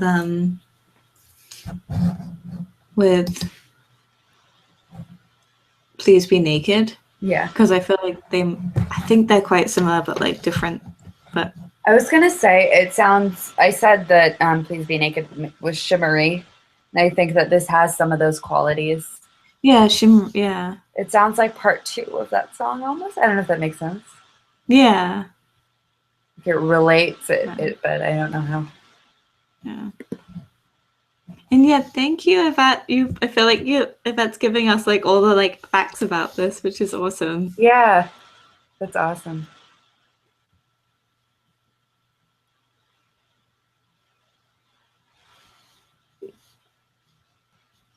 I'm trying to hear, what is this in the mix? What's he saying?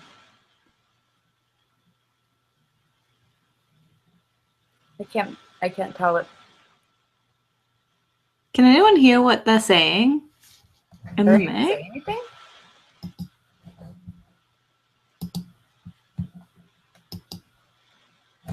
There's some lyric. I don't know what it is though.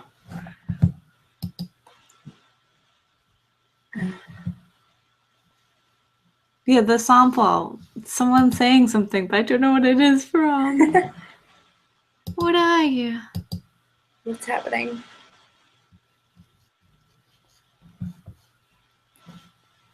I don't even know if it's one of them. Ooh. Hmm. And it's like bringing up the beat again. That's so cool. Yeah. It's like after taking us down, it's like back to dancing.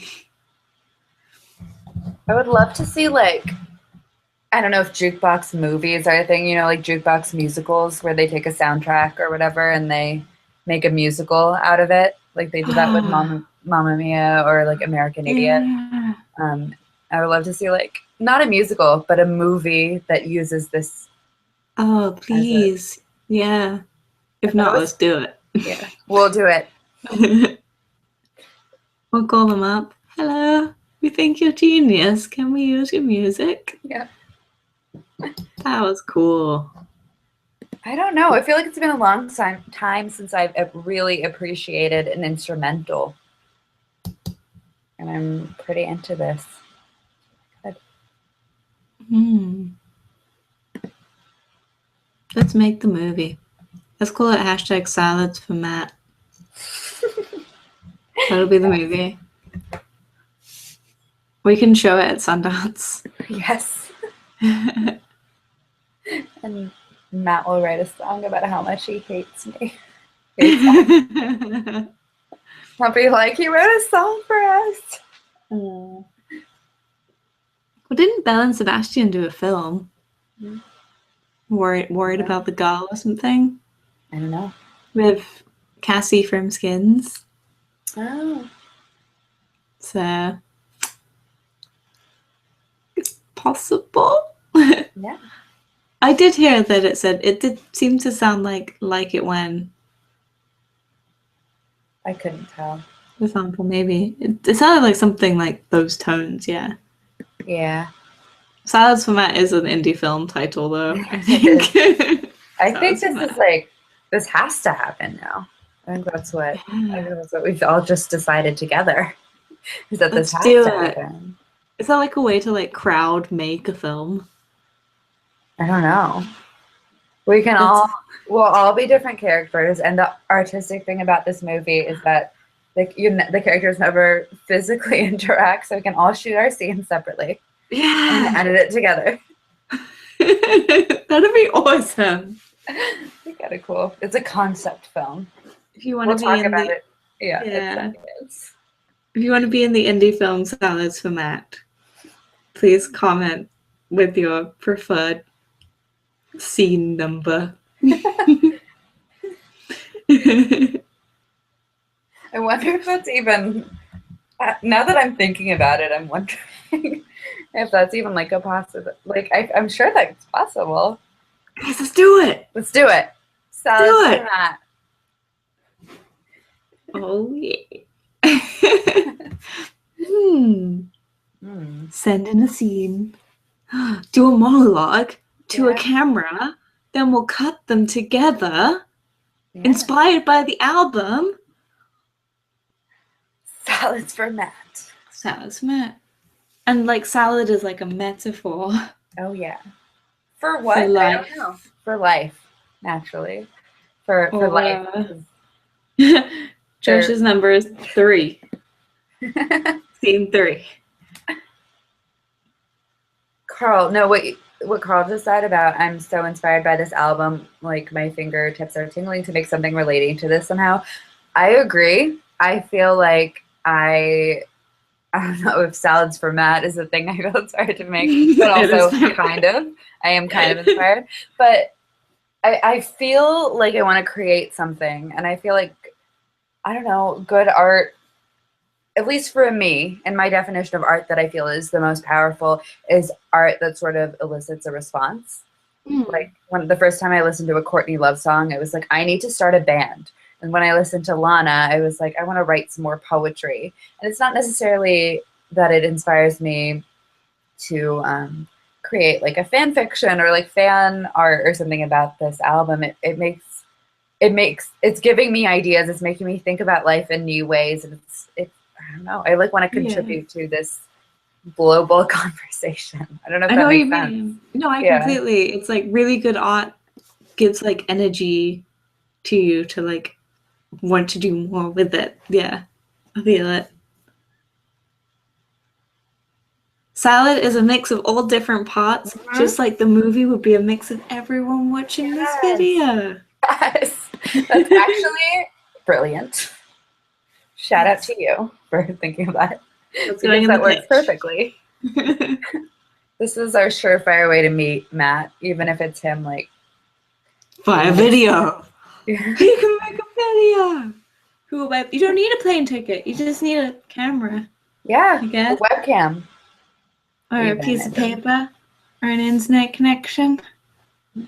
That'd be so cool. I actually would be. I'm super into salads for Matt. Although, who said Joshua Lawrence said salads for Matt sounds like a fanfic? It kind of is. I mean, I agree. It does. But it sounds. What type of fanfic does it sound like, though? Well, it could either be like one of those really boring ones, or it could be one of those really weird ones. Salads. Go either way.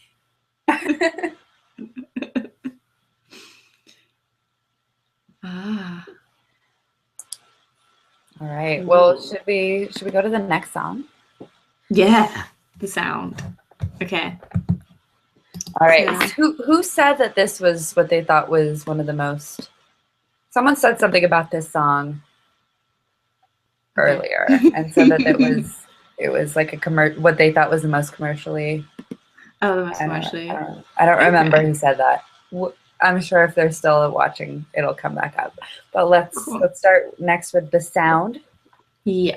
So, in 3, 2, 1, go. Go.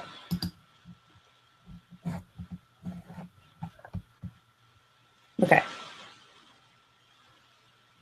Yeah, it's upbeat again. It's the most radio ready. Okay. That's what it was said. Yeah. It's interesting how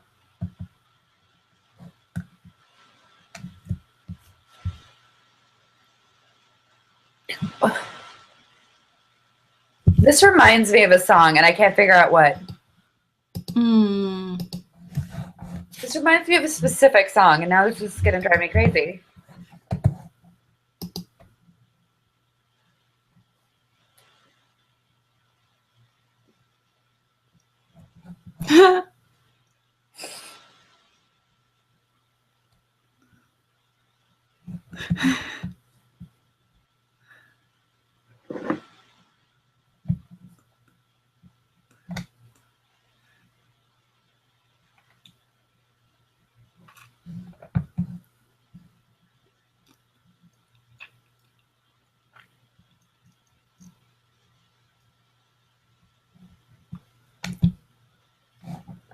Oh.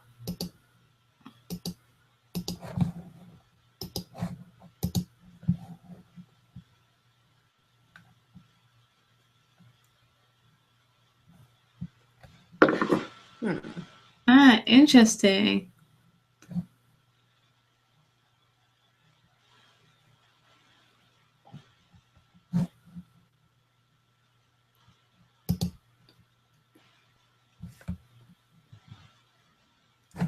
There's so many philosophers being name dropped here.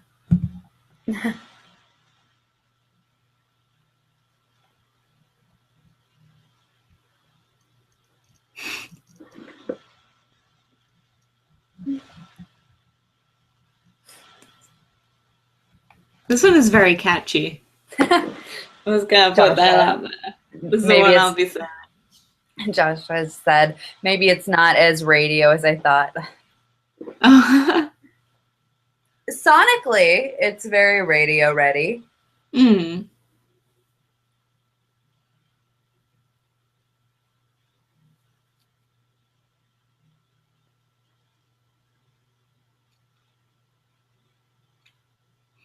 Yeah, like I can see this being the most There's a video easy for people to get into. Ooh, video. I'm excited to watch that later. I like that. It's full of symbolism. Like full. How full? Well, like, but how full? So full. I can't wait to see it later. I'm gonna tab that. Gonna eat a Samoa.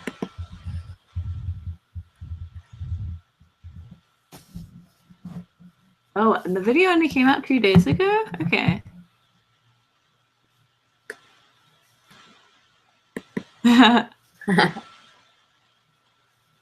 Well, if he looks good in it, fine. Yeah. That's all I'm worrying about. Just got an ad for the Kia, I think, playing at the moment before it.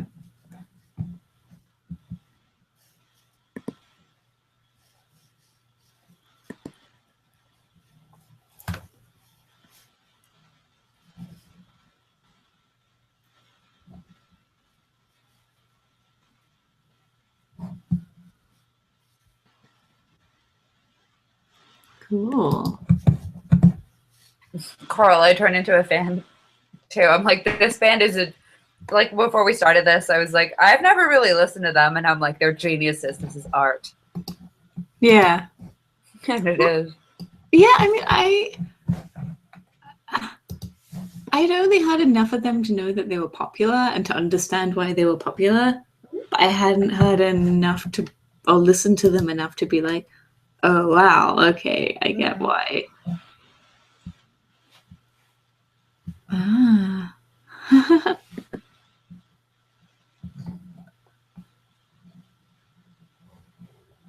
I can see them being a really good live. I mean, it seems like their frontman is like very like charismatic and like clearly really like passionate about what he's writing about. So it's always good.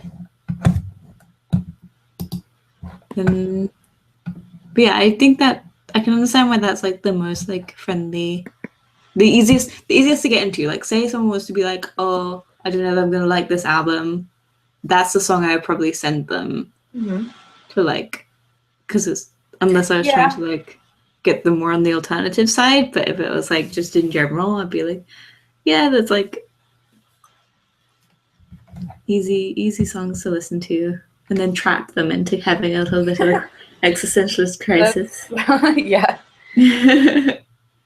Because I don't know. I think that is one of the more accessible, almost accessible track. I don't know if that makes sense. Yeah, I think it's a really accessible track. That's definitely the word that I needed to use. That's the word I use when people ask me what Courtney Love album they should start with, and I always say Celebrity Skin is the most accessible. So that's... Oh, so apparently the stage setup is very good.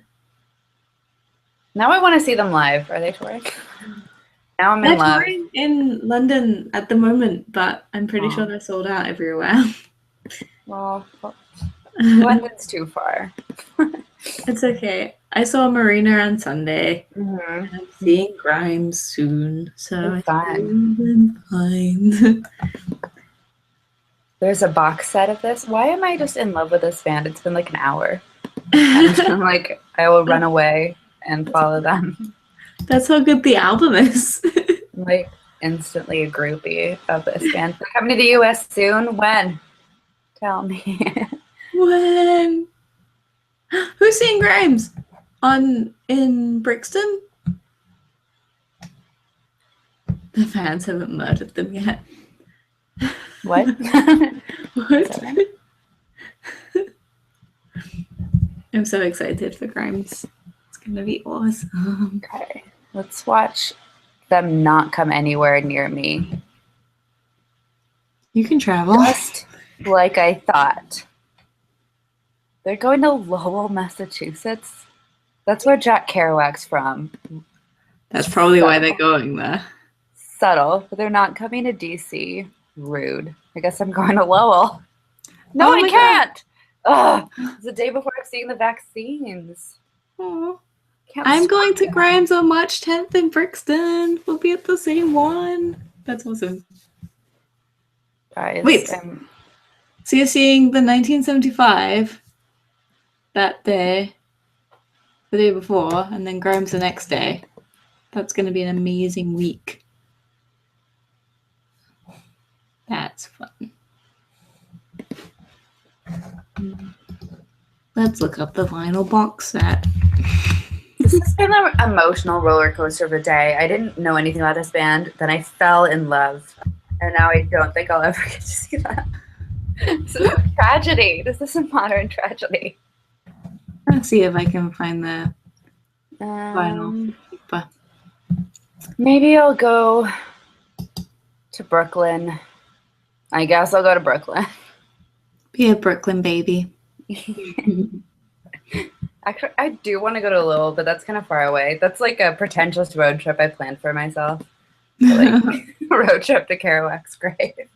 No. This is pretentious.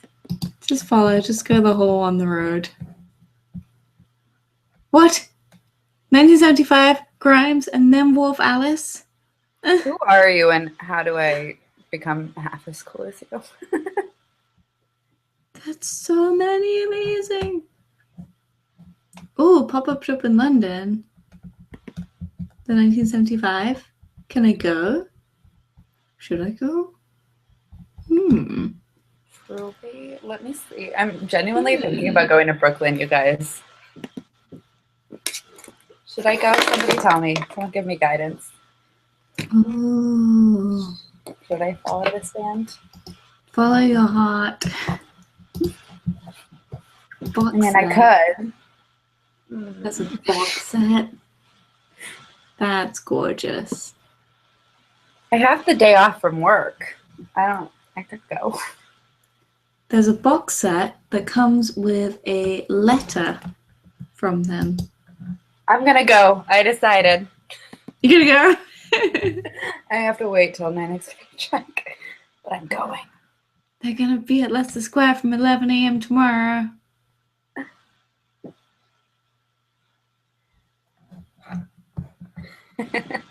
I should go be a Brooklyn baby.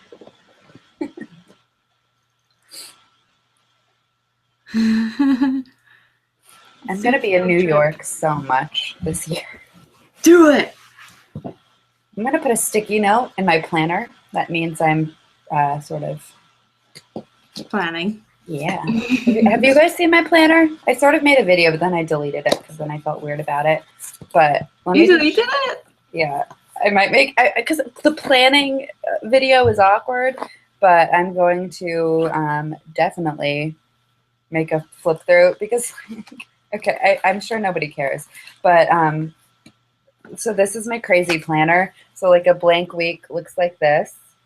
Ooh. And then you put stickers on it to make it look like this. Whoa. Whoa. This is what I do in my free time. I'm not. It's so shiny. I love that everyone's just taking a ticket buying break. Let's all go to see that. I feel like we're all very affected here together. But okay. They're in London performing tomorrow. I don't know whether to go. Just go. Stalk them. Tell Matt. Albert. If I'm going, I should just leave now, though. There's probably people already there. Let's go. Oh, I'm I trying. was talking to one of my coworkers because all of my coworkers are a lot older than I am. And I was telling one of them how I'm trying to meet the cast of Hamilton when I go. And she was like, oh, you're going to have so much fun. When I was younger, I went to the Plaza Hotel to try to find the Beatles. And I'm like, you're my role model right now. That's not even sarcasm. Like, that's so Wow. cool. So cool. Cool. I feel like Carl and I are having a real journey here where we started out being kind of apprehensive and now we're like all in. We're all in now. We're not even all the way through the album and we are like all in. Ah. Okay, so they're not performing, but there's like a pop-up shop. That's cool.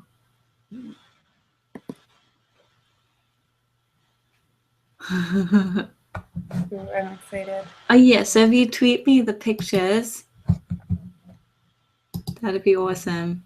I'll retweet for everyone. General admission. I wonder how much this is going to cost. Are you literally buying tickets? You're not gonna get like your card out now? No, like, I'm looking. hold it in front of the screen. I want to see if I can get the day off first. Well, that's not bad. Maybe. What? You know what? It's almost like this must be my dream.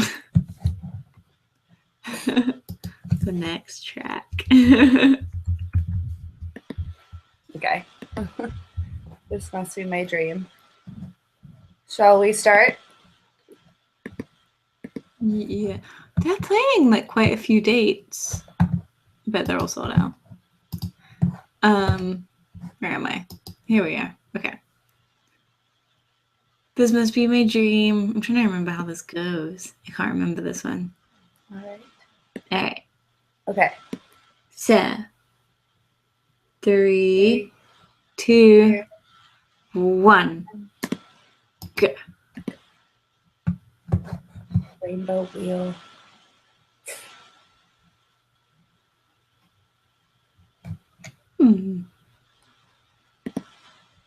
Okay. Oh. Here's still tickets for Hamburg.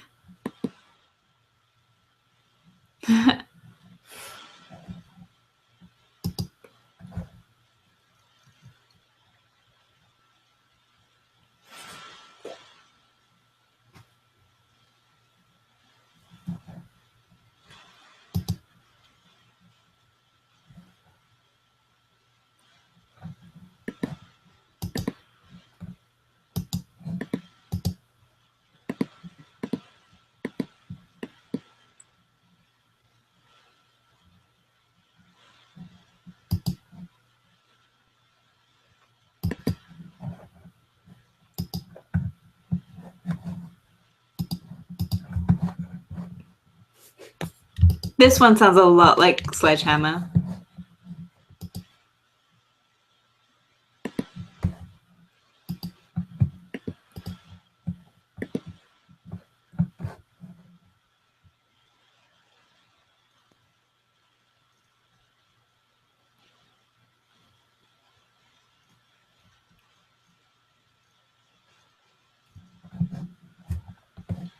I feel like I'm having the 80s flashbacks again with this. Yeah. Yeah. But also the John Hughes feeling just in general.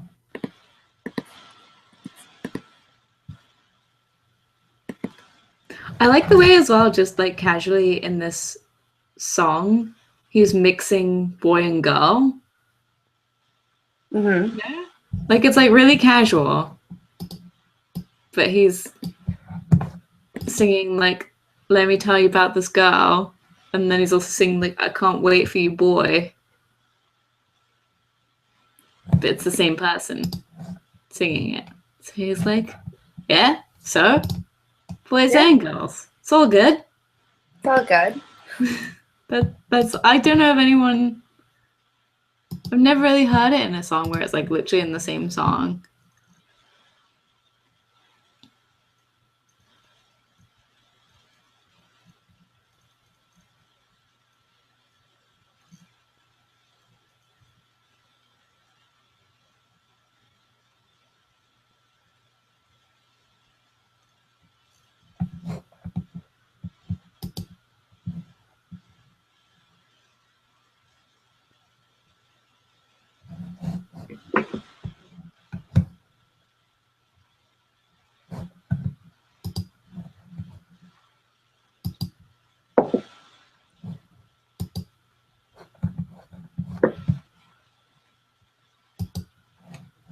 Aw.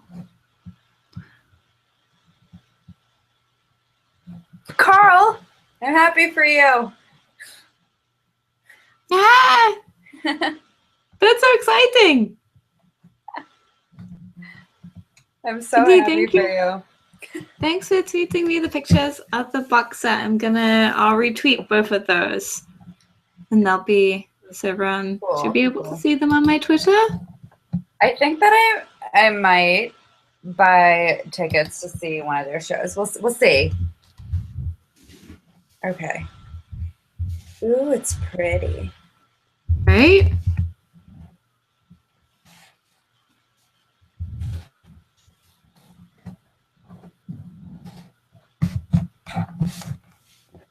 It's really That's pretty. a cool song.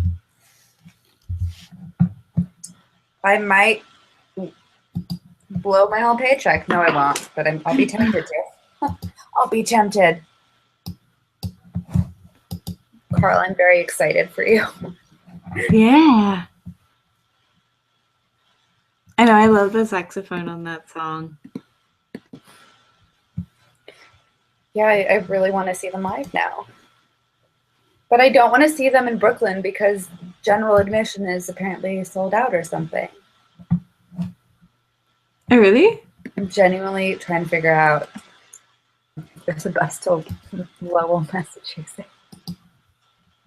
I'm so far gone already. Peer pressure.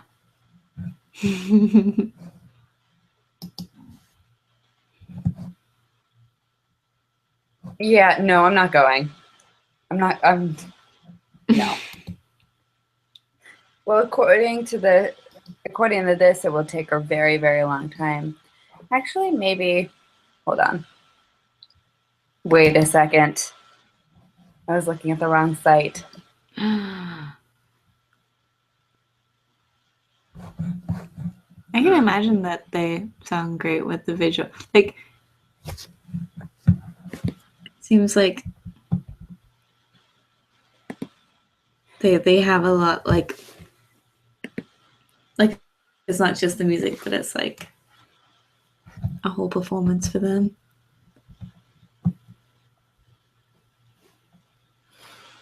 The crowd is defensive. Well,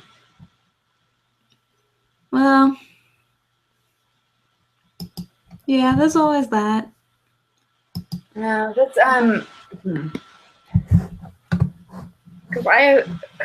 did I tell you guys? I don't know.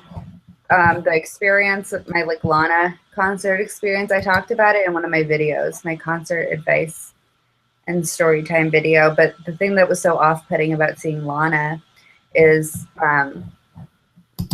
there was like girls passing out left and right, and 3 of my 4 friends that I went with had to be like lifted out of the crowd.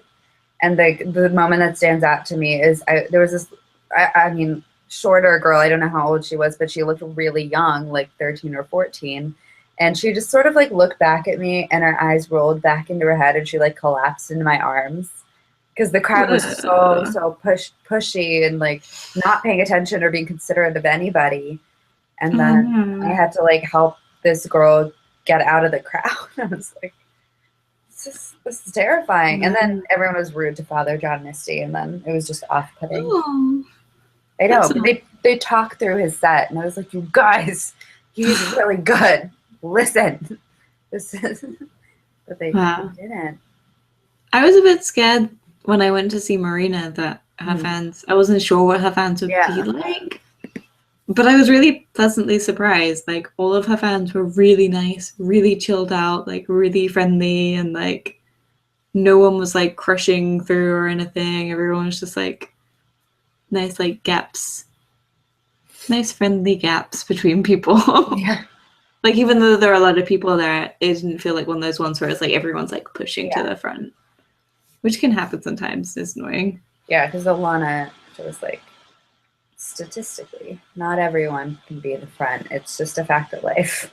Yeah. And not everyone gets to meet their heroes. Not everyone gets, you can't always get what you want. Mick Jagger taught us that. But if you try sometimes, you just might find you got what you need.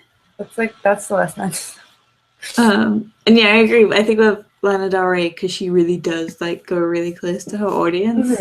I suppose it, not that it makes it worse, but it's like then people are more inclined to like push to the front. Yeah. It was just really shocking to me that Lana's shows were the violent ones.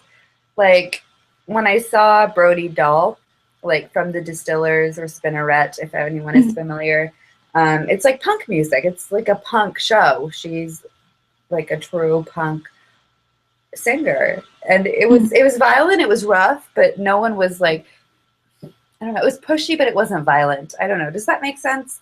Like people were bumping into me, but if somebody had elbowed me and hurt me, they would have stopped. Right. Yeah. Just like energetic, but not violent. Exactly. And Lana was like, my friend Scott, he's like 6-something, so he's tall, but he arrived at the show at 6:30 a.m. to line up. So he was there early. He was, he put in the extra effort to get to the front, and he was in the front.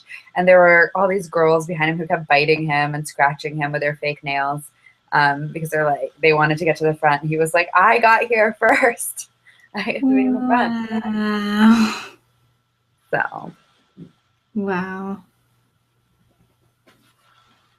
But I'm going to stalk the 1975 to Lowell, Massachusetts. Maybe we're gonna see. If I do see that show, that means I will see the show and I will come straight back to DC and go to the vaccines. So doesn't sound too bad. No, it sounds like. 1975 show was the roughest one's been to, and they only go to metal shows. Interesting. But this is a tricky one because I feel like metal, sometimes they're really nice. They kind of are. I feel like maybe. Like you expect them to be the meanest and like most angry and like the pushiest, but actually they're like all like chilled out and like friendly. Yeah. I suppose it depends on like which one it is, but I think with like punk and all that, there's a lot of anger, but it's not directed towards people at the show. If that makes sense. So it's like where you direct the anger. And at Lana, everyone was so angry at each other. And Father John Misty was so annoyed with everybody. It was really embarrassing to be in the crash. I was like, you guys don't get it. He's really good. Pay attention. Did they not see Master of None, where they make such a fuss about going to the Father John Misty show? It's like a whole plot point in that like sitcom.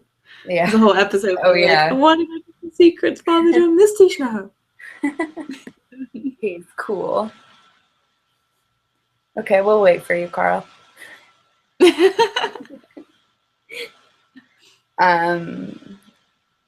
that's true. Also, where you are depends a lot. Like, if you want to be at the front, it's always going to be difficult. Mm-hmm.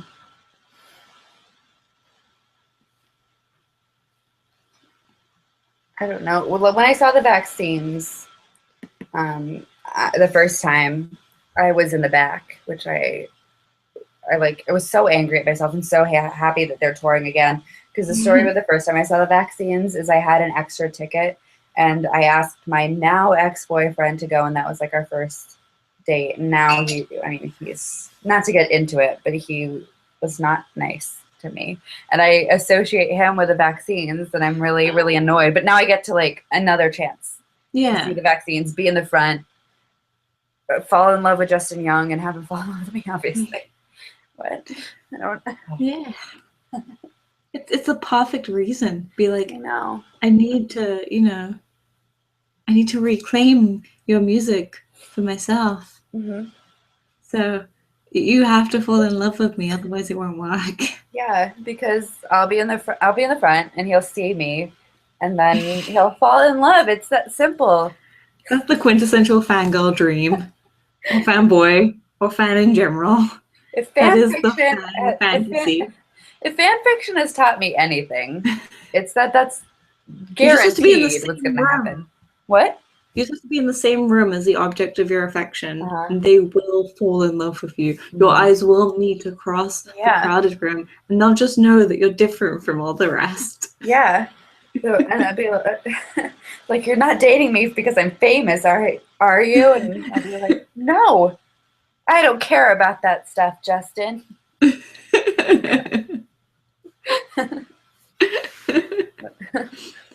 I wouldn't mind. Then Oh, goes off Justin. the next Justin. concert to fall in love with the next the next band. Well, one guy from a band I like did follow me on Instagram. So Which one? his name's Cameron. He's in a band called the Downtown Fiction. They're like they just released an album I'm going to do a review on because it's really interesting because they were like a very pop punk band, but their new album dropped and it's very 80s rock influenced actually is what I think. So it shocked me a lot and I really like them again. So that's what's going to happen. That's cool.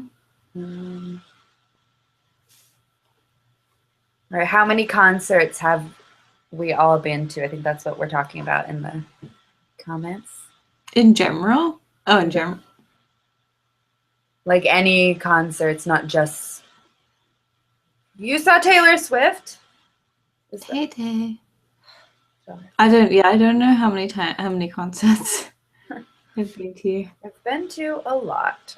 I was gonna do a video about concerts I've been to, but I've been to a lot of shows. Yeah. I don't know. I don't know if I could count them all. I've been to a lot. Like I never went to shows when I was in high school. It's not a small town anymore, but Bend, Oregon, it's like in Central Oregon, and it's essentially a resort town. So it's not really a place a lot of big bands come to. Maybe they do now, but when I was growing up, not really. So I moved close to Portland when I left for college, and I went crazy. And I saw a lot of shows. My first concert was Paul McCartney, though.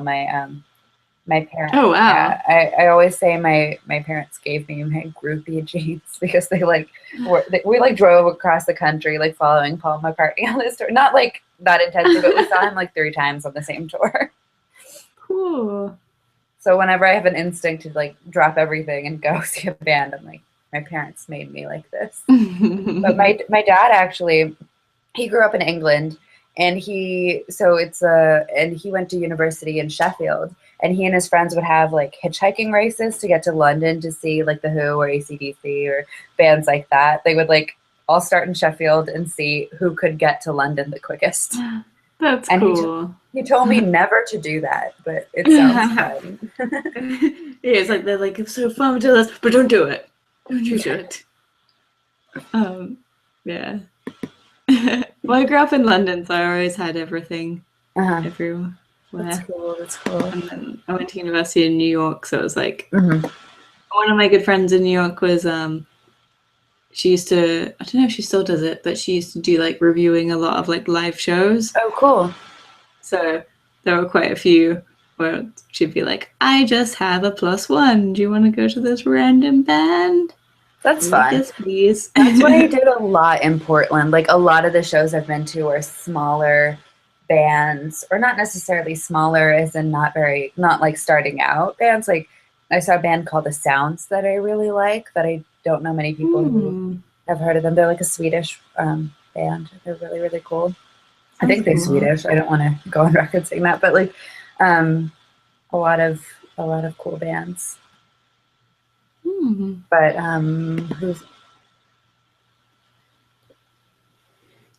It's so easy to spend so much money on concert tickets. Oh my gosh. I don't even want to think about it. Tori Kelly today. Ooh, fun. Oh, I love the sounds.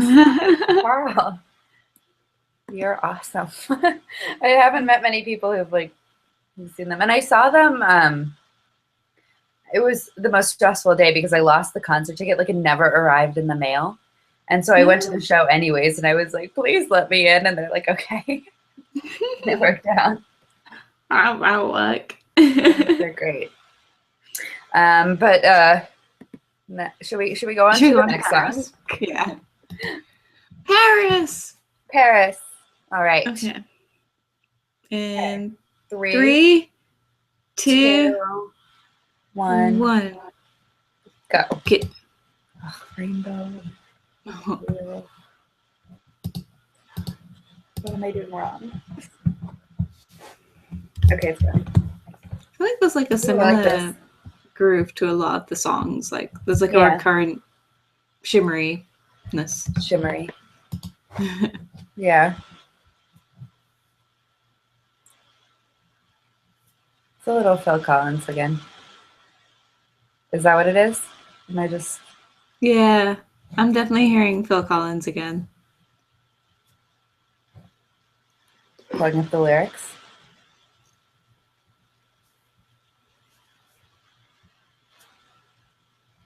It sounds a lot like Phil Collins, actually, this one. A lot, yeah.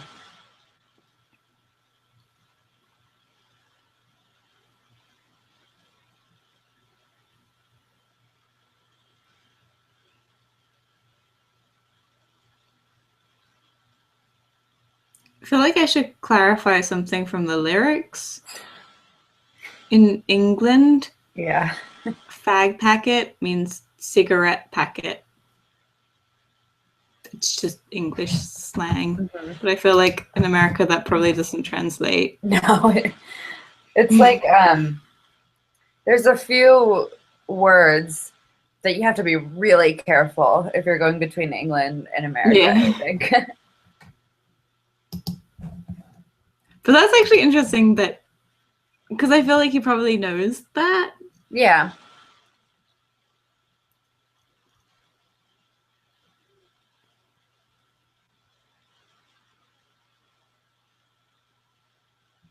This is so interesting. These lyrics, I'm reading them while I'm listening. It's so interesting.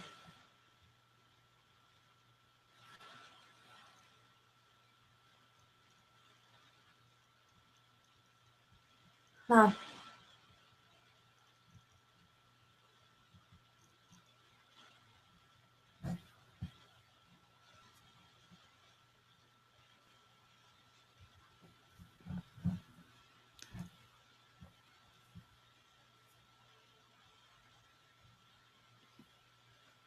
Yeah, Bethnal Green is just like mentioned in here. It's very it's like it's very English without sort of. It's almost like he's like purposely trying to reinsert English mannerisms and like language back into music. It's like, because we're talking about how other songs he didn't seem or he didn't sound as English, and some songs he really did. But I mean, the word, I mean, just using the phrase fag packet, that's not, I mean, you could really cause a conflict if you said that to someone who didn't know the duality of that word, like what it meant in England. Yeah. Like, it could be. I feel like everyone needs to be warned of like various English terms that mean. What's the Phil Collins song that I'm thinking of that it reminds me of? It's that one, In the Air Tonight. It's kind of reminding me of that. Because that's like really dark song. It sounds really like, calm and like has like pretty. I think it even has. Well, this was also reminding me of The Police. Yeah.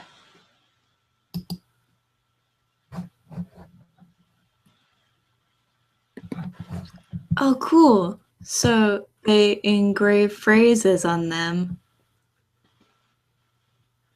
On the last side, That's it says, cool. "Hey kids, we're all just the same. What a shame." Wow. I like that. We are all just the same. Spoiler alert. We're all just the same.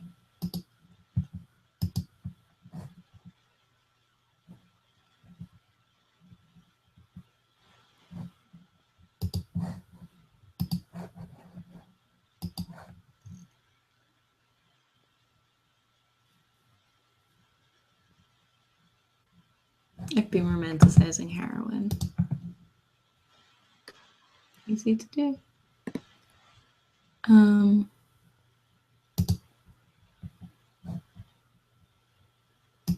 Yeah, it's a really pretty, dark, pretty dark, pretty song. Mm-hmm. It's interesting how, I mean, I really like it as well when music has those dark themes, like talking about really serious stuff, but it sounds so casual. Like a real good pop song. I like that. I think it happens more than people realize, but I do like it a lot. Yeah.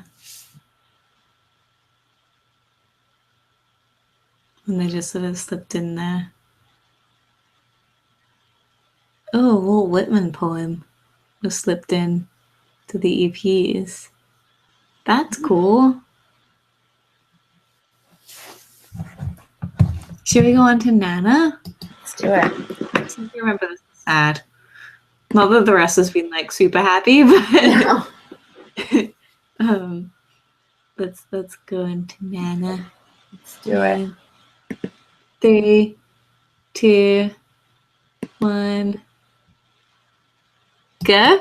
Okay. Okay.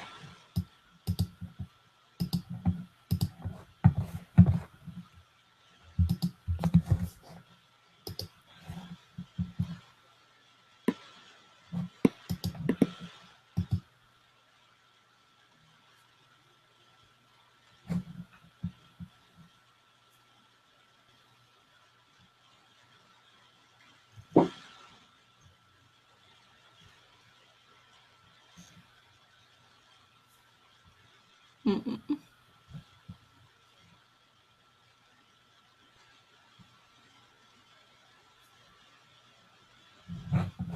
This is already gonna make me cry.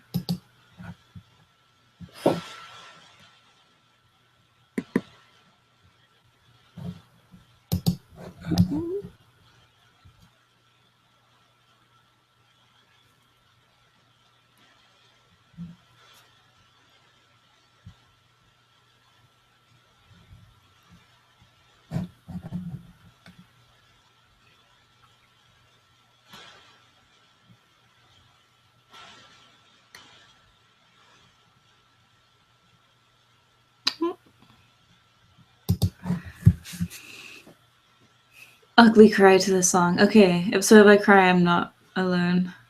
Okay.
His voice again is different from what it was. You know, like he's trying a different. Yeah, but his voice isn't. I mean, it doesn't feel like he's putting on a character this time, though. Yeah. Feels really simple, sort of like he's having a conversation.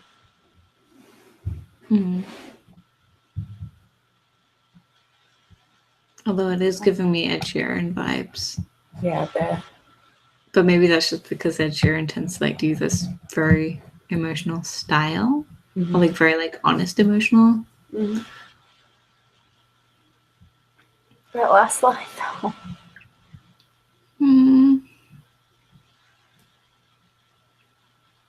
Wow.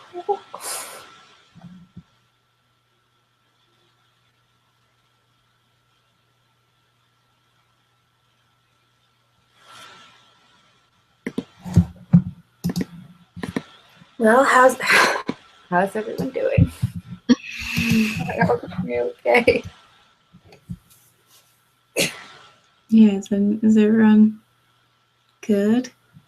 I think that his mom is Denise Welsh, who is a super Sheehan actress.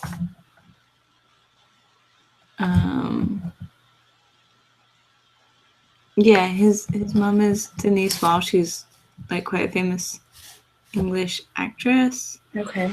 Who was on a soap called Coronation Street. I've heard of that. So I imagine she would have been like quite busy when he was growing up. So it wouldn't surprise me if he was like with his nana a lot. Yeah, and his dad is Tim Healy, who's also an actor, I believe. Interesting. Yeah. So like, given that his parents were definitely like working like a lot when he was growing up, it's just so. Well, I've heard of Loose Women, that show. Yeah. It's weird because he doesn't seem anything like his parents. Like, it's weird to believe that he's their son. Yeah. Like, it would almost make more sense if his parents were just random people. Yeah. So there's one last song. Okay. She lays down. Yes. Should we go for it? Mm-hmm. Last song. 3, 2, 1, go.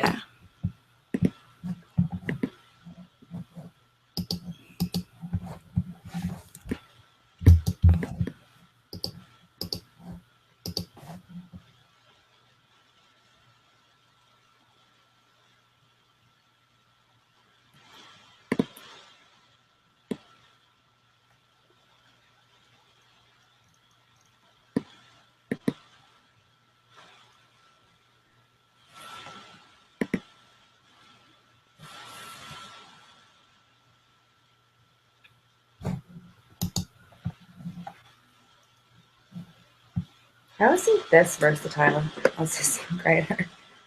And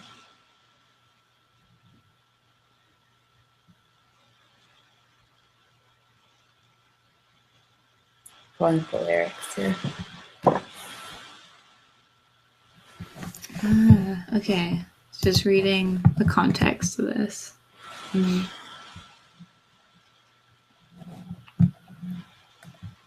This is a very sad ending to the album. I know. Oh my goodness. Oh my god.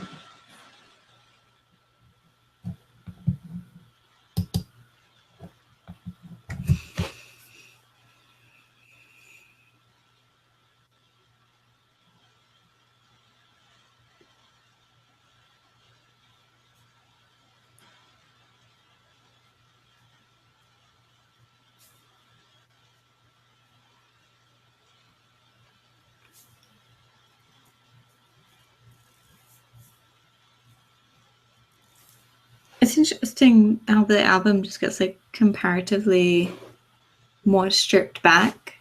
Because we started out with so much production, a lot of different instruments, a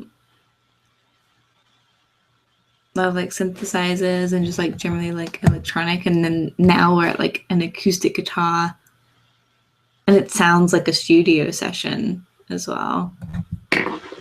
Like I don't think there's a lot of production on this. This is like at first, like the first couple seconds, I wasn't sure it was even playing. Oh no, he had a breakdown. Goodness. This is like one of the heaviest albums I've listened to in a really long time.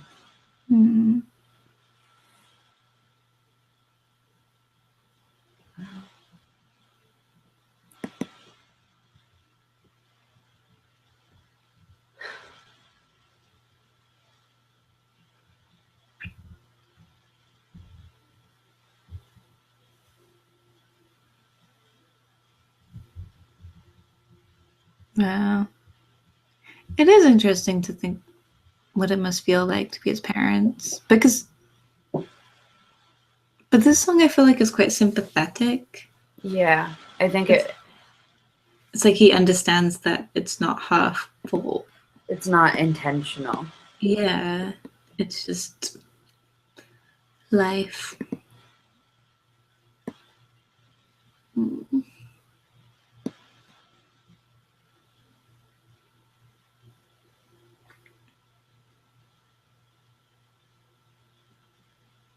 Yeah, not everything has a happy ending.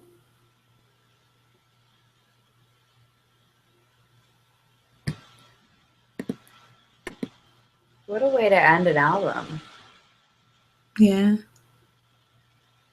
I feel like it's almost like they pull you in. This is why I like thought it would be so interesting, especially also just see how you would react to it. Yeah. Because it's like it pulls you in with these songs that are like, yeah, this is like 80s pop. This is like referencing all these people. We're just having a lot of like superficial, artificial fun. We're just making a few jokes, and then it just pulls you in and in. Yeah. And then it just keeps feeding you these little stories, and by the end it's like, no, really, this is really deep. Because it's not like the same song or the same story over and over again or anything like that, but it's like the same like layers, like deeper and deeper and deeper. Yeah. The same situation almost. Like just really getting into it. And that's like, because it started out so commercial almost, and just it like tricked you into thinking it was going to be a fun album. It just broke you down. But I love what you just said about like the layers as well, like because I feel like maybe even like from the first song we couldn't see that, but even from that first song where he's just saying like, well, not the first song, but the first like main song, "Love Me," like the type of person that just says "love me" and is feeling that way. As you dig each song, he like gives a little bit more, and then you get right down to this core of it, and it's like, okay, all of that is built on top of this feeling of being like rejected at birth or whatever, like as a child, like not feeling like this really, like I feel like it's like surface level, and you keep going down and down and down and down, going through all of these layers and really digging into it. And then right now I feel like I'm looking up, like, you know, when you go to the bottom of a pool or a lake or something, you look up and you can see the sun, but there's like the water above you, and it's just different. Then you can see the sun still, but I don't know. Yeah, it's like even those pop songs did have dark undertones, but you don't hear them. They don't stick out as much when you first listen to them. I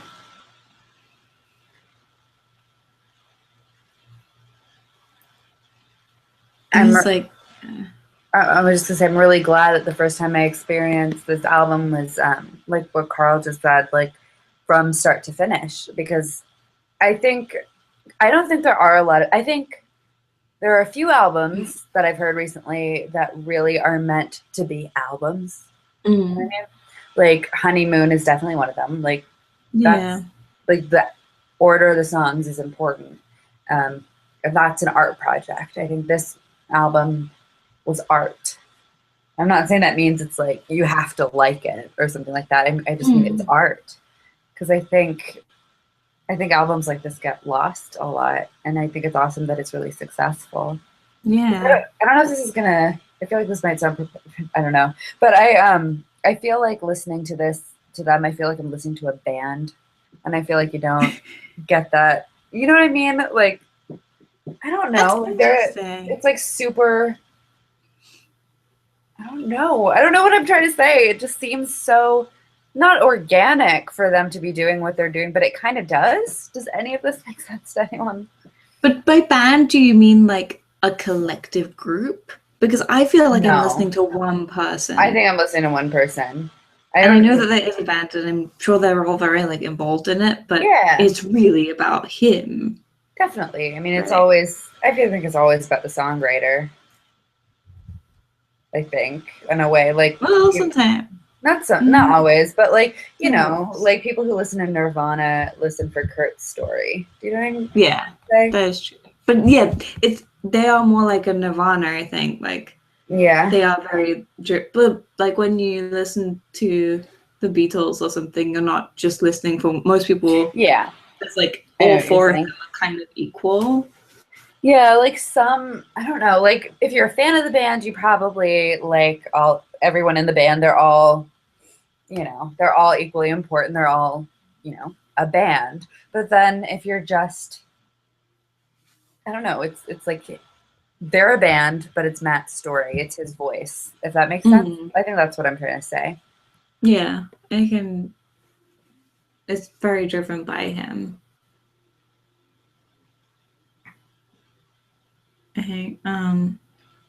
I agree with that. Mad Seven, is that your name? I don't think that's their legal name, Mad Seven.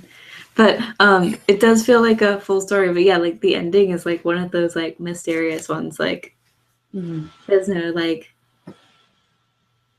easy ending. It's just I like the way that they seem to have like drawn everyone in as well with their debut, and everyone kind of was expecting maybe something like more like the debut album, and then so everyone's super excited for this. Yeah.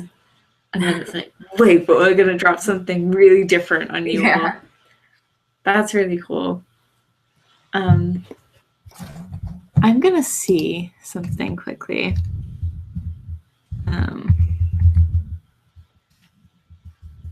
Just want to see whether he's reviewed it. I'm just always intrigued to see what other YouTube people review stuff as, if that makes sense at all.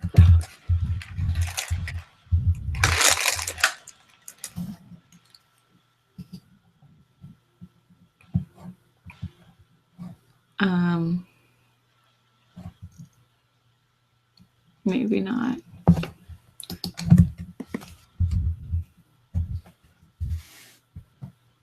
Yeah, I don't know how to feel right now.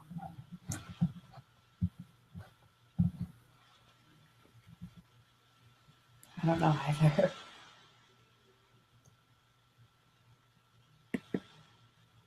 Especially after those last two tracks. That was I don't know. So honest. I definitely am gonna go back and listen to their other.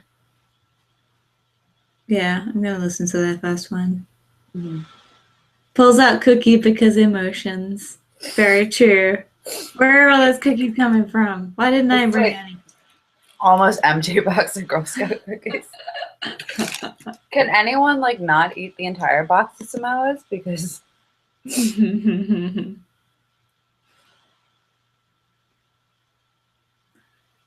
ooh, we should do another live stream for the first album, but that won't be new. Fun.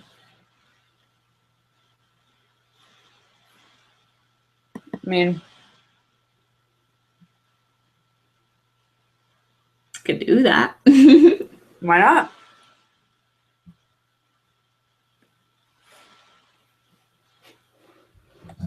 What are Girl Scout cookies? I only know this from like I My don't. goodness. Let me I don't tell know you. if you can explain them.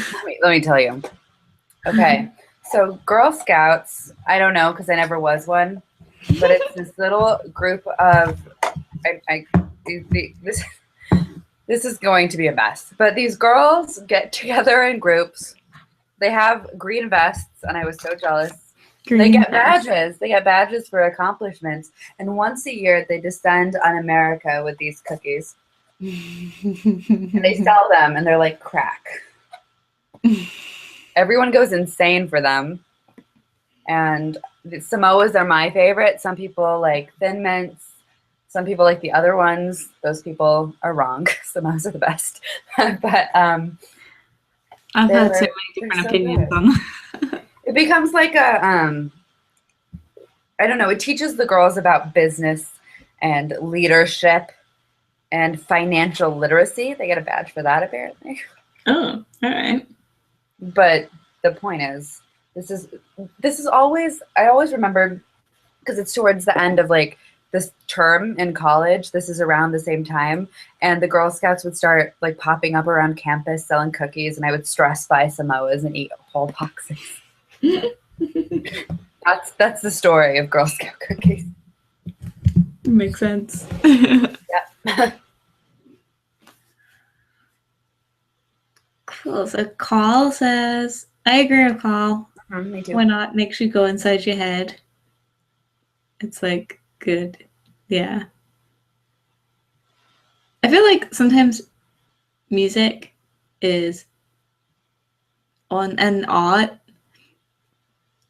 is the only way that we have to communicate how we actually feel, because sometimes you can't express it in like words, but you can express it in music or in like a specific like image, or it's like the only way to explain it.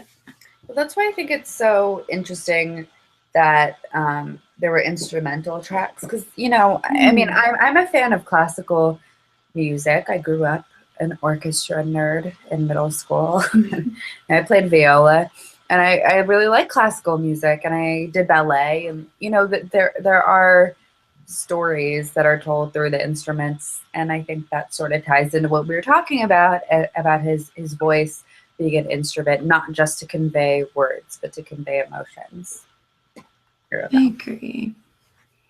It's like you can reach, especially when people are really good at it, it's like they're kind of letting you reach into their brain or their heart, and like you can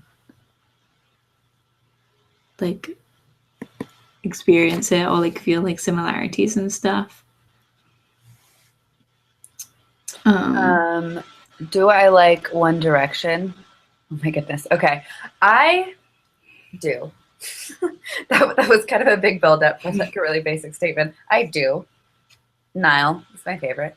But I do read the fan theories, and they are incredible.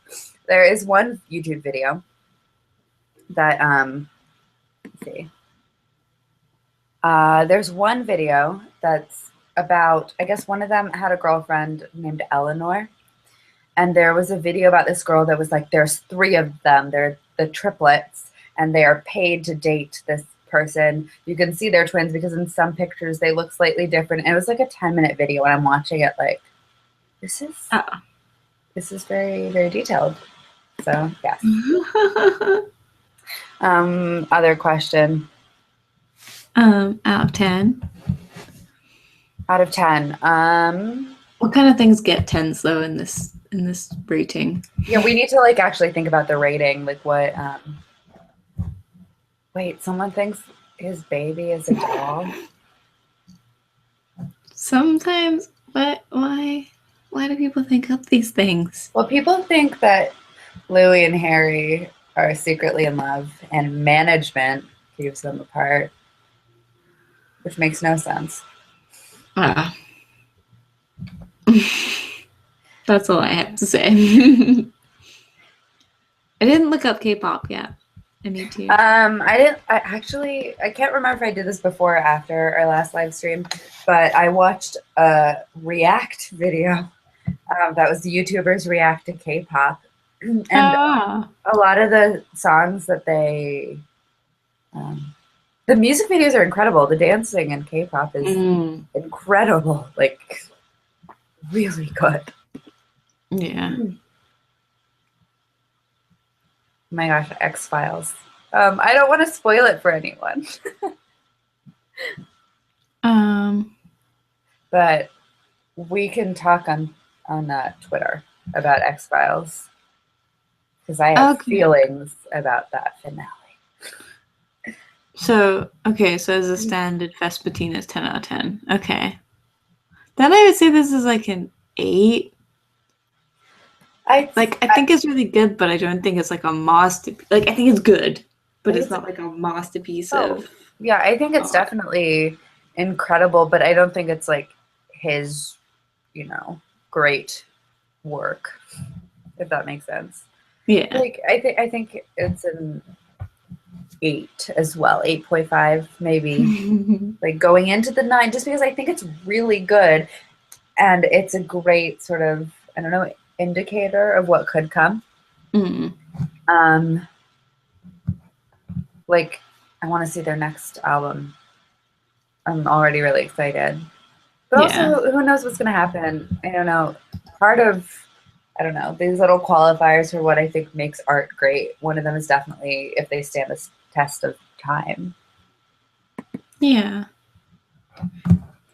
And then I also think that if something, like if music is good to you, then it's good. Yeah. Like there's no like objective measure of what art is good. Like if you think something's good, then it's good. Yeah. I think that's definitely, like, that's what's so hard about evaluating art is it was my first term of, maybe second term of college, and I took a modern art class, art history class. And the first thing my professor said on the first day that I just remember really well is he said, art is about audience reaction. If there's a reaction, then it's good art. And that sort of stuck with me.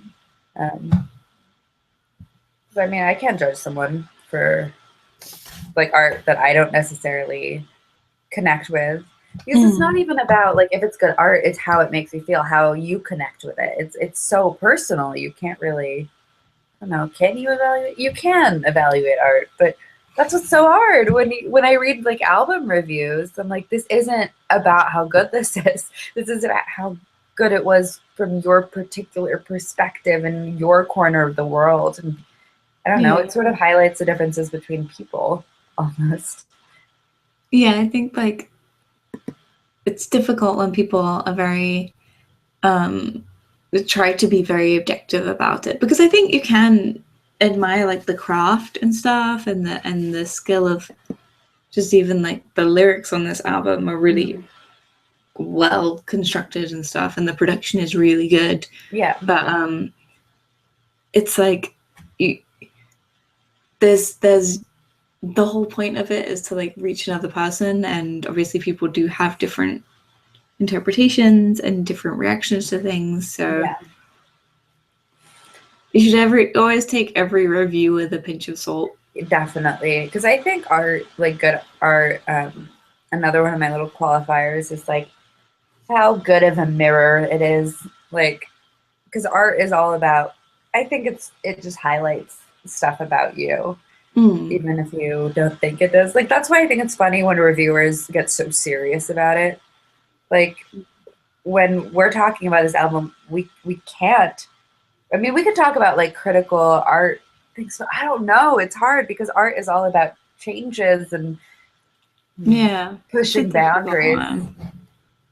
Yeah. The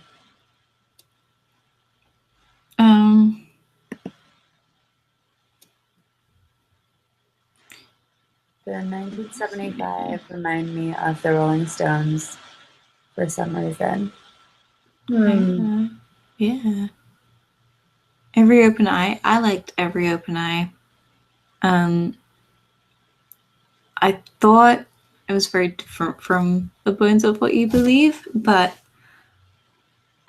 I kind of feel like there was like a more of a concept to it, which obviously like it's always difficult when they have like a second album. Like this was the second album, so they had to do something completely like more ambitious with it. Yeah, no, I really liked it, but I can understand why people like. I feel like a lot of people don't like the second album that a band does unless it's amazing. It's like really difficult to live up to. Yeah. But I really liked it personally. Yeah, it's really good.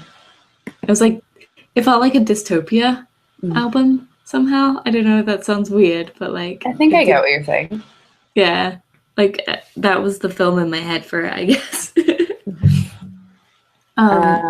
Joshua said that he wishes that he could do the live streams with us. Oh, is that possible? Can we like share Probably. I don't know. What if I post a Hangout link? I think we could do that. You know what? Let's see what happens. Yeah. I don't know how to make this work. Oh, you're gonna post it in the chat? Should I? Sure, why not? Like, we're only gonna be like, what, like 10 more minutes? If we post it, we're gonna post it in it. If you guys want to be in on it, like if you want to join us, hopefully it should work. I don't know if it's gonna work, but I just posted it. If you want to come.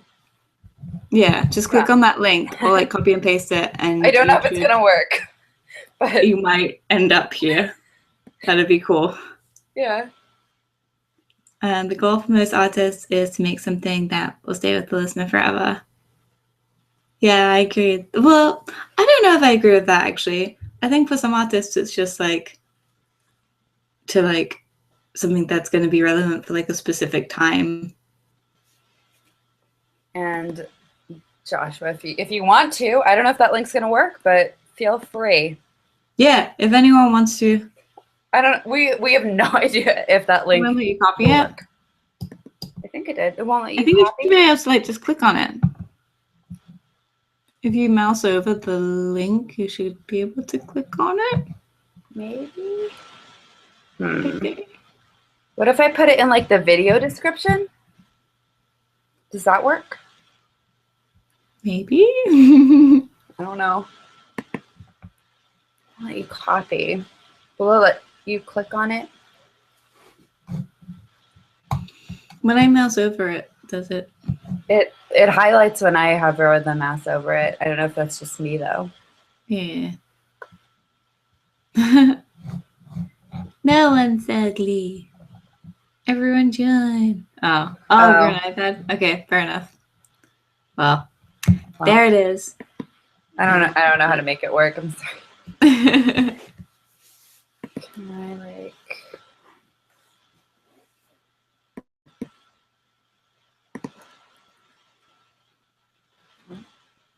But yeah, I like the way that I can feel like this album, I'm gonna be thinking about it for a while.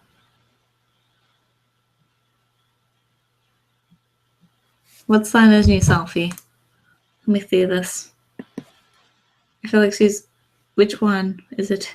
Which selfie? Oh no. Ooh! Should I hold this up? If I hold this up to my camera, will you guys see it? There she is. Pretty. I see it. There we go. I think that was it. Yeah. Wait, I have a question for you guys, a general question. So I was on Reddit looking at the Lana Del Rey subreddit, and somebody posted something that was like, the video for Freak didn't make any sense, and I hated it so much. I just want to know what your thoughts are on that statement.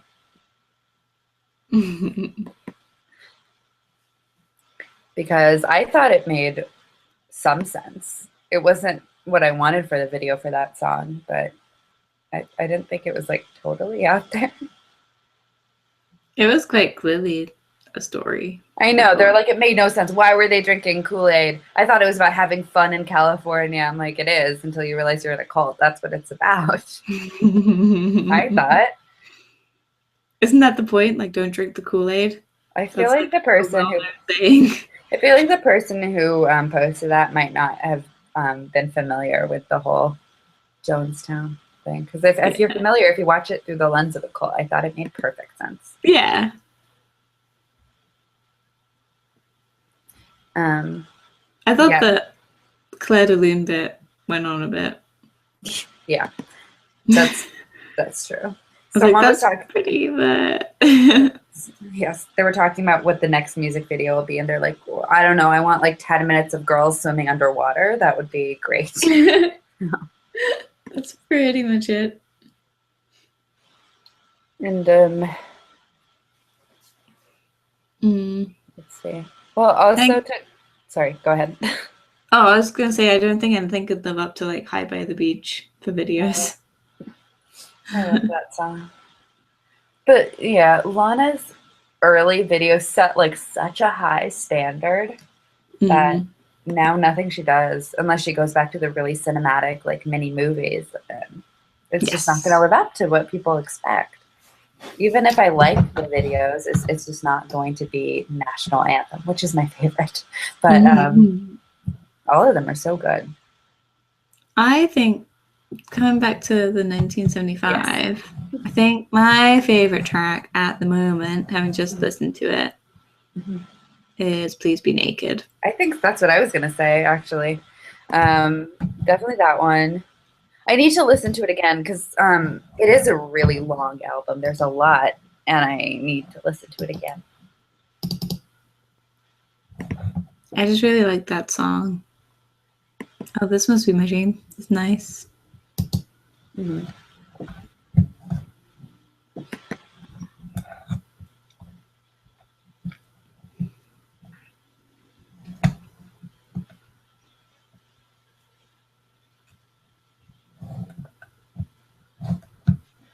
I think earlier, let me scroll up. I can't remember who said this, but somebody said that 1975 is going to be one of those bands that in the future people will be like, I can't believe you got a chance to go see them. You could see that. I've never seen their live shows. I don't know what they're like live, but there's something special. Well, I think there's something new, something different. I have a feeling he's gonna be a solo artist, though. I could see that. He kind of. I feel bad saying this because I'm not trying to be dismissive of the rest of the band, but I feel like he kind of, maybe to a degree, is. I don't know. I really don't want to be dismissive of the rest of the band, but you know what I'm saying?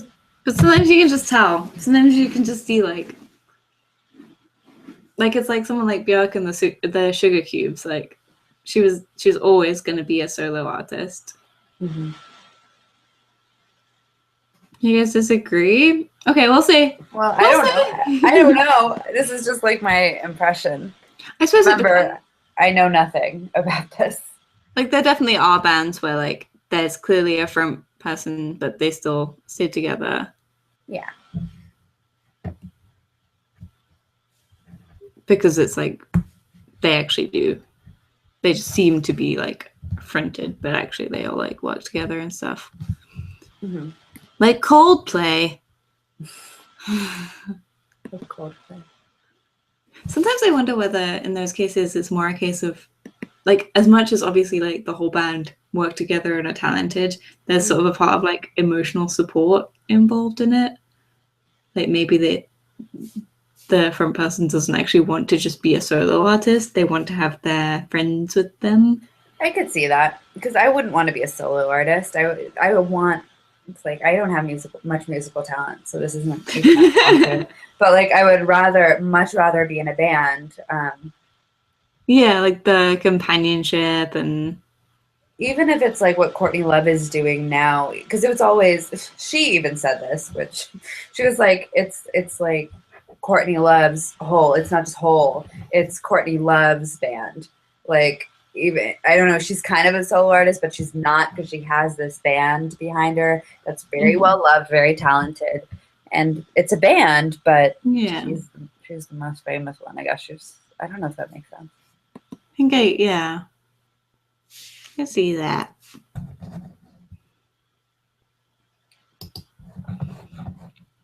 Right. Like a lot of people saying, that he said that he needs them to like balance him. But I can understand that. I'm just re-listening to Please Be Naked, and I do think it's my favorite at the moment. I'll change my mind tomorrow. I know. Isn't it like really fun when you start a new obsession? Yeah. And you have all that research to do, and all of those pictures to reblog on Tumblr, at least for me. You can always, I've deleted so many posts on Tumblr, but I bet if I hadn't, you could go back, you could pinpoint the exact moment where I first listened to the vaccines. You could pinpoint the first moment I first listened to Spring Awakening and learned who John Gallagher Jr. was. You can really pinpoint these moments. You should keep them. You shouldn't delete things. But then, like, I know it's like this. I used to like run away from, like, I moved across the country. I moved to different cities. And then like my way of running away is deleting all of my. Yeah. Yeah.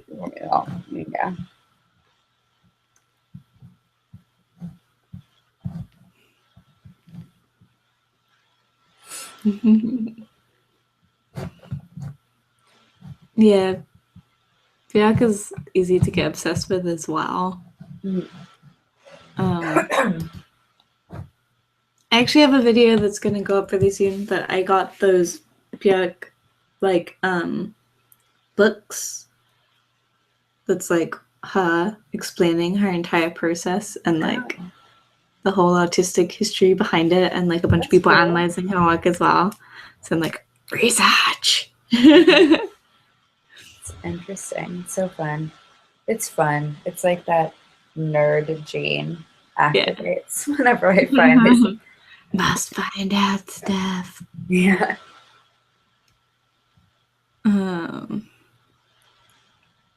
Favorite beer album right now is Vespertine. I think it changes frequently. Before it was Volnicura, and then I've gone back to Vespertine. Because Vespertine's so pretty. And Vespertine, I think, is the one that Alexander McQueen used a lot of, which is cool. It's like 2:30 for me. Oh my goodness. I don't know what time it is for you guys. Yeah. We might want to wrap it up a little. But we can, and at other times, there is a possibility of these being earlier, because I have a weird work schedule. And some weekends I have off, some weekends I have to work. That's why it was late today. But we'll see. We'll see when these people decide to release their albums. Yeah. But just one thing I wanted to plug really fast. Catie and I are working on another project that, if you like us talking, you might like our podcast. If you like our podcast. Because we have a podcast. It's pretty much like a less interactive version of what we do now. Like, we react to the show Twin Peaks. And it's called The Log Ladies. I tweeted out the first 2 episodes, and the third one's going to go up on Wednesday the 2nd. So if you want like a fun way to watch Twin Peaks, you can listen. Listen. Yeah. That sentence got away from me. Well, you can like watch it with us, basically. Like every week we're watching an episode and we just talk about it, kind of like we do this, except it's about Twin Peaks. And Yeah. I'm just seeing the twat. What? The cat. We're both. What I'm saying. I'm forgetting words. Yeah, if you want to like just have us kind of talking in your ears, which I like to do that with people.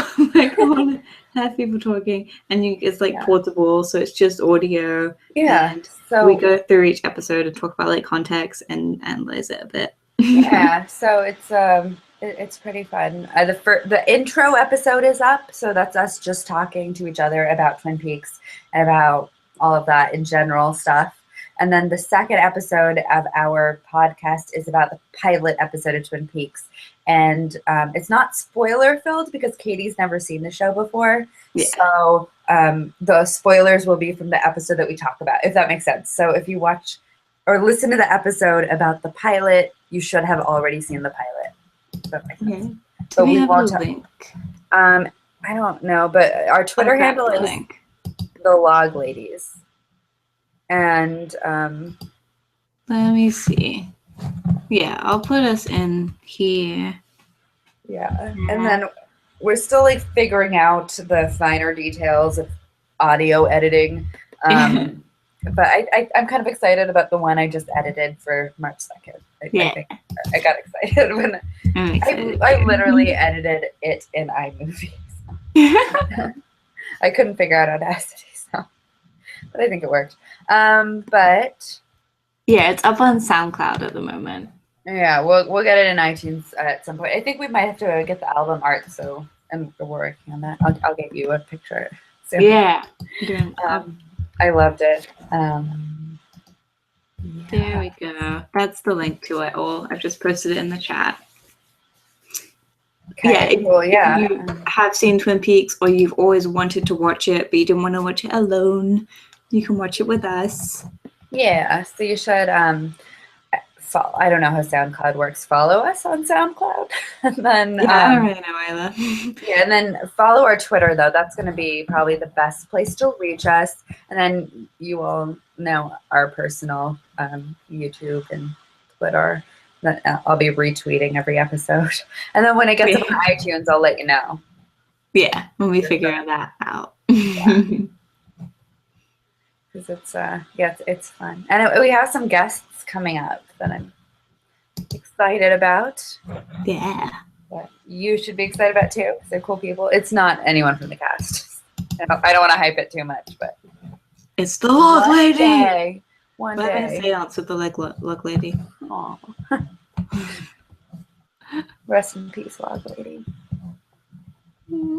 She's so cool. Yeah. But yeah, and if you watch it with us, you can tweet us or like email us stuff to that one or to either of our personal ones. That's fine, and then we'll like read it out or something. Yeah, because we really want to have like a listener mail sort of section. Because we don't want to just like. I mean, we're happy to just talk to each other about Twin Peaks for half an hour every week, but it'll be fun if people contribute it. Yeah. Like, we're quite happy just to chat about it, but... Yeah. And will we do... We could. We could. Why not? Now Sounds that good. I'm in love with them, I'm happy to do it. I feel like if you watch this from start to finish, you really witnessed me go through a lot. I feel like for this band. I fell in love, then it was taken away when I realized they weren't touring anywhere near me. And Yeah. no. But it would be fun to do. We're always willing to do live streams, so they're super fun. Sam Moore asks if we could do like a Courtney Love whole related thing. I personally would love to do that. I do that. We could do that. I have a lot of Courtney Love vinyl that I could show off. So we could do maybe, because she has so much, maybe we could do like a curated sort of playlist. Yeah, we could playlist of it, and then that would be fun. Cause like, if like for people who maybe aren't too familiar, or people who are familiar, like not necessarily greatest hits, but like a great sampling of what makes Courtney Love. Yeah. Courtney Love. That'd be fun. I'm excited now. Yeah, like an intro to Courtney Love. Yeah. Courtney Love 101. Yeah. So we have another 1975 live stream, a Courtney Love live stream. And if you have any recommendations beside that, just tweet us. Yeah. So we'll keep you updated. I would follow both of us on Twitter if you want to keep up with this stuff, because Twitter is the place where I am most active because it's easiest. Yeah. Because of notifications. Mm-hmm. But Instagram and Twitter are my best ones to get in touch with me. Grimes. What is the Grimes? Why are we talking about Grimes?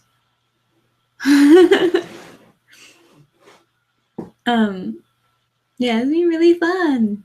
I love listening to albums with like people. Yeah, it's so much. It's so fun. And I like it because if I listened to this by myself, I probably would have not paid as much attention. Not really had that immersive experience. But, yeah. We should definitely do more live streams. I don't know when, because I've mentioned this like 13 times in the last few hours, but I'm seeing Hamilton on Wednesday. I go through life like Wednesday. If someone just brings up Wednesday, I'm like, on this coming Wednesday, I am going to New York City to see Hamilton musical. Tickets to see Hamilton? Someone brings up seats. Oh, are you using that seat? I have seats. No, I will be using seats at Hamilton in a couple of days. I'm like, I'm so excited. Hamilton has always been my favorite founding father because he is the hottest founding father. How do you have a favorite founding father? Because I'm a history nerd. I'm a nerd. I work in history as well, so I work in early American history. Doesn't everyone work in history, really? But I'm just a nerd, and I've always loved Alexander Hamilton. And I found a Facebook page. Okay, so the short version is that Thomas Jefferson and Alexander Hamilton hated each other a lot, and then Thomas Jefferson's vice president was Aaron Burr, and Aaron Burr shot Alexander Hamilton in a duel, because duels are dumb, but they did that a lot back then. But the point I'm trying to make is I hated Aaron Burr for shooting Alexander Hamilton. This was like, I hated him. And I know this because in high school I made a Facebook fan page called Wanna Hear a Funny Story, Aaron Burr. And I forgot about it until recently. And I got this like Aaron Burr hate page I made at age 17. So that's intense. Yes. So yes, Hamilton is my favorite founding father. And that is why you're not allowed at the museum of, was it Aaron Burr? Aaron Burr, he doesn't have a museum because he's lame. He's just the worst. Fair enough.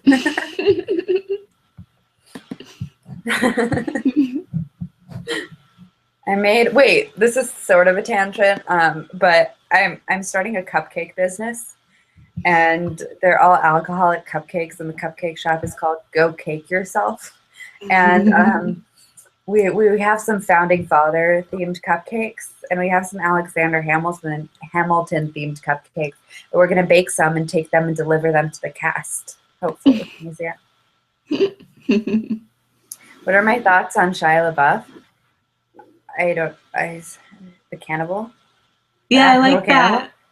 I like the musical. I like the orchestral version. Yeah. They were like dancing. That's what I think of when I think. That's my thought on Shia LaBeouf. But my other thought on Shia was like desperately in love with him for a while when I was younger. When he was in Even Stevens? It was like right after that. It was like after Holes. Oh yeah. I was like Shia. I had like a poster on my wall that I printed out. No one makes Shia LaBeouf posters. Then. Now they do. You're ahead of the curve. Mm-hmm. Holes is a very underrated film and very good. Mm-hmm. Holes. I watched that not recently, like a year ago, because I'm an archaeologist, kind of. That's what I studied in college, and that's my background. And we watched like Tomb Raider and The Librarians. And we're like, none of these are like archaeology. And then we watched Holes, and we're like, this is exactly like archaeology. They're all digging holes. They're sifting through all the dirt to find things. This is what archaeology is like. So if you want to know, I mean, It's just digging holes. Yeah, it literally is. It really is. But I love Except in that. holes, at least like they just dug them. In archaeology, you have to like sift it to be like, but Yeah. what if there's a bone in there? There's one scene in Holes where they're like sifting. They're using the same equipment used in archaeology. And we're like, this is the same. And then we told our TA in archaeology that he was like one of the characters, and he was like, thank you. Which one? Mr. Sir. One of the like camp counselors. We're like, Justin, you're just like Mr. Sir. This TA, everyone thought he liked me because once I was really quiet and he came up to me and he's like, are you okay? And I'm like, yeah, I'm fine. I'm just quiet. And he's like, I think some people are talkers and some are thinkers. You're just like me. We're thinkers. No. I'm like, okay. I was like, I don't know what that means. Everyone's like, he likes you. I'm like, we're just talking. Oh, what's Shia LaBeouf been? Hasn't he been like getting into fights or something? Oh no. Yeah. I think he's very talented. Hasn't he been like watching all of his movies with everybody in a theater? Like, he did that. He's very interesting. He'll be fine. He's talented. Underneath whatever he's dealing with, he's very talented. Yeah. And he drove like 15-year-old Sangeeta crazy. Maybe earlier than that, I don't remember.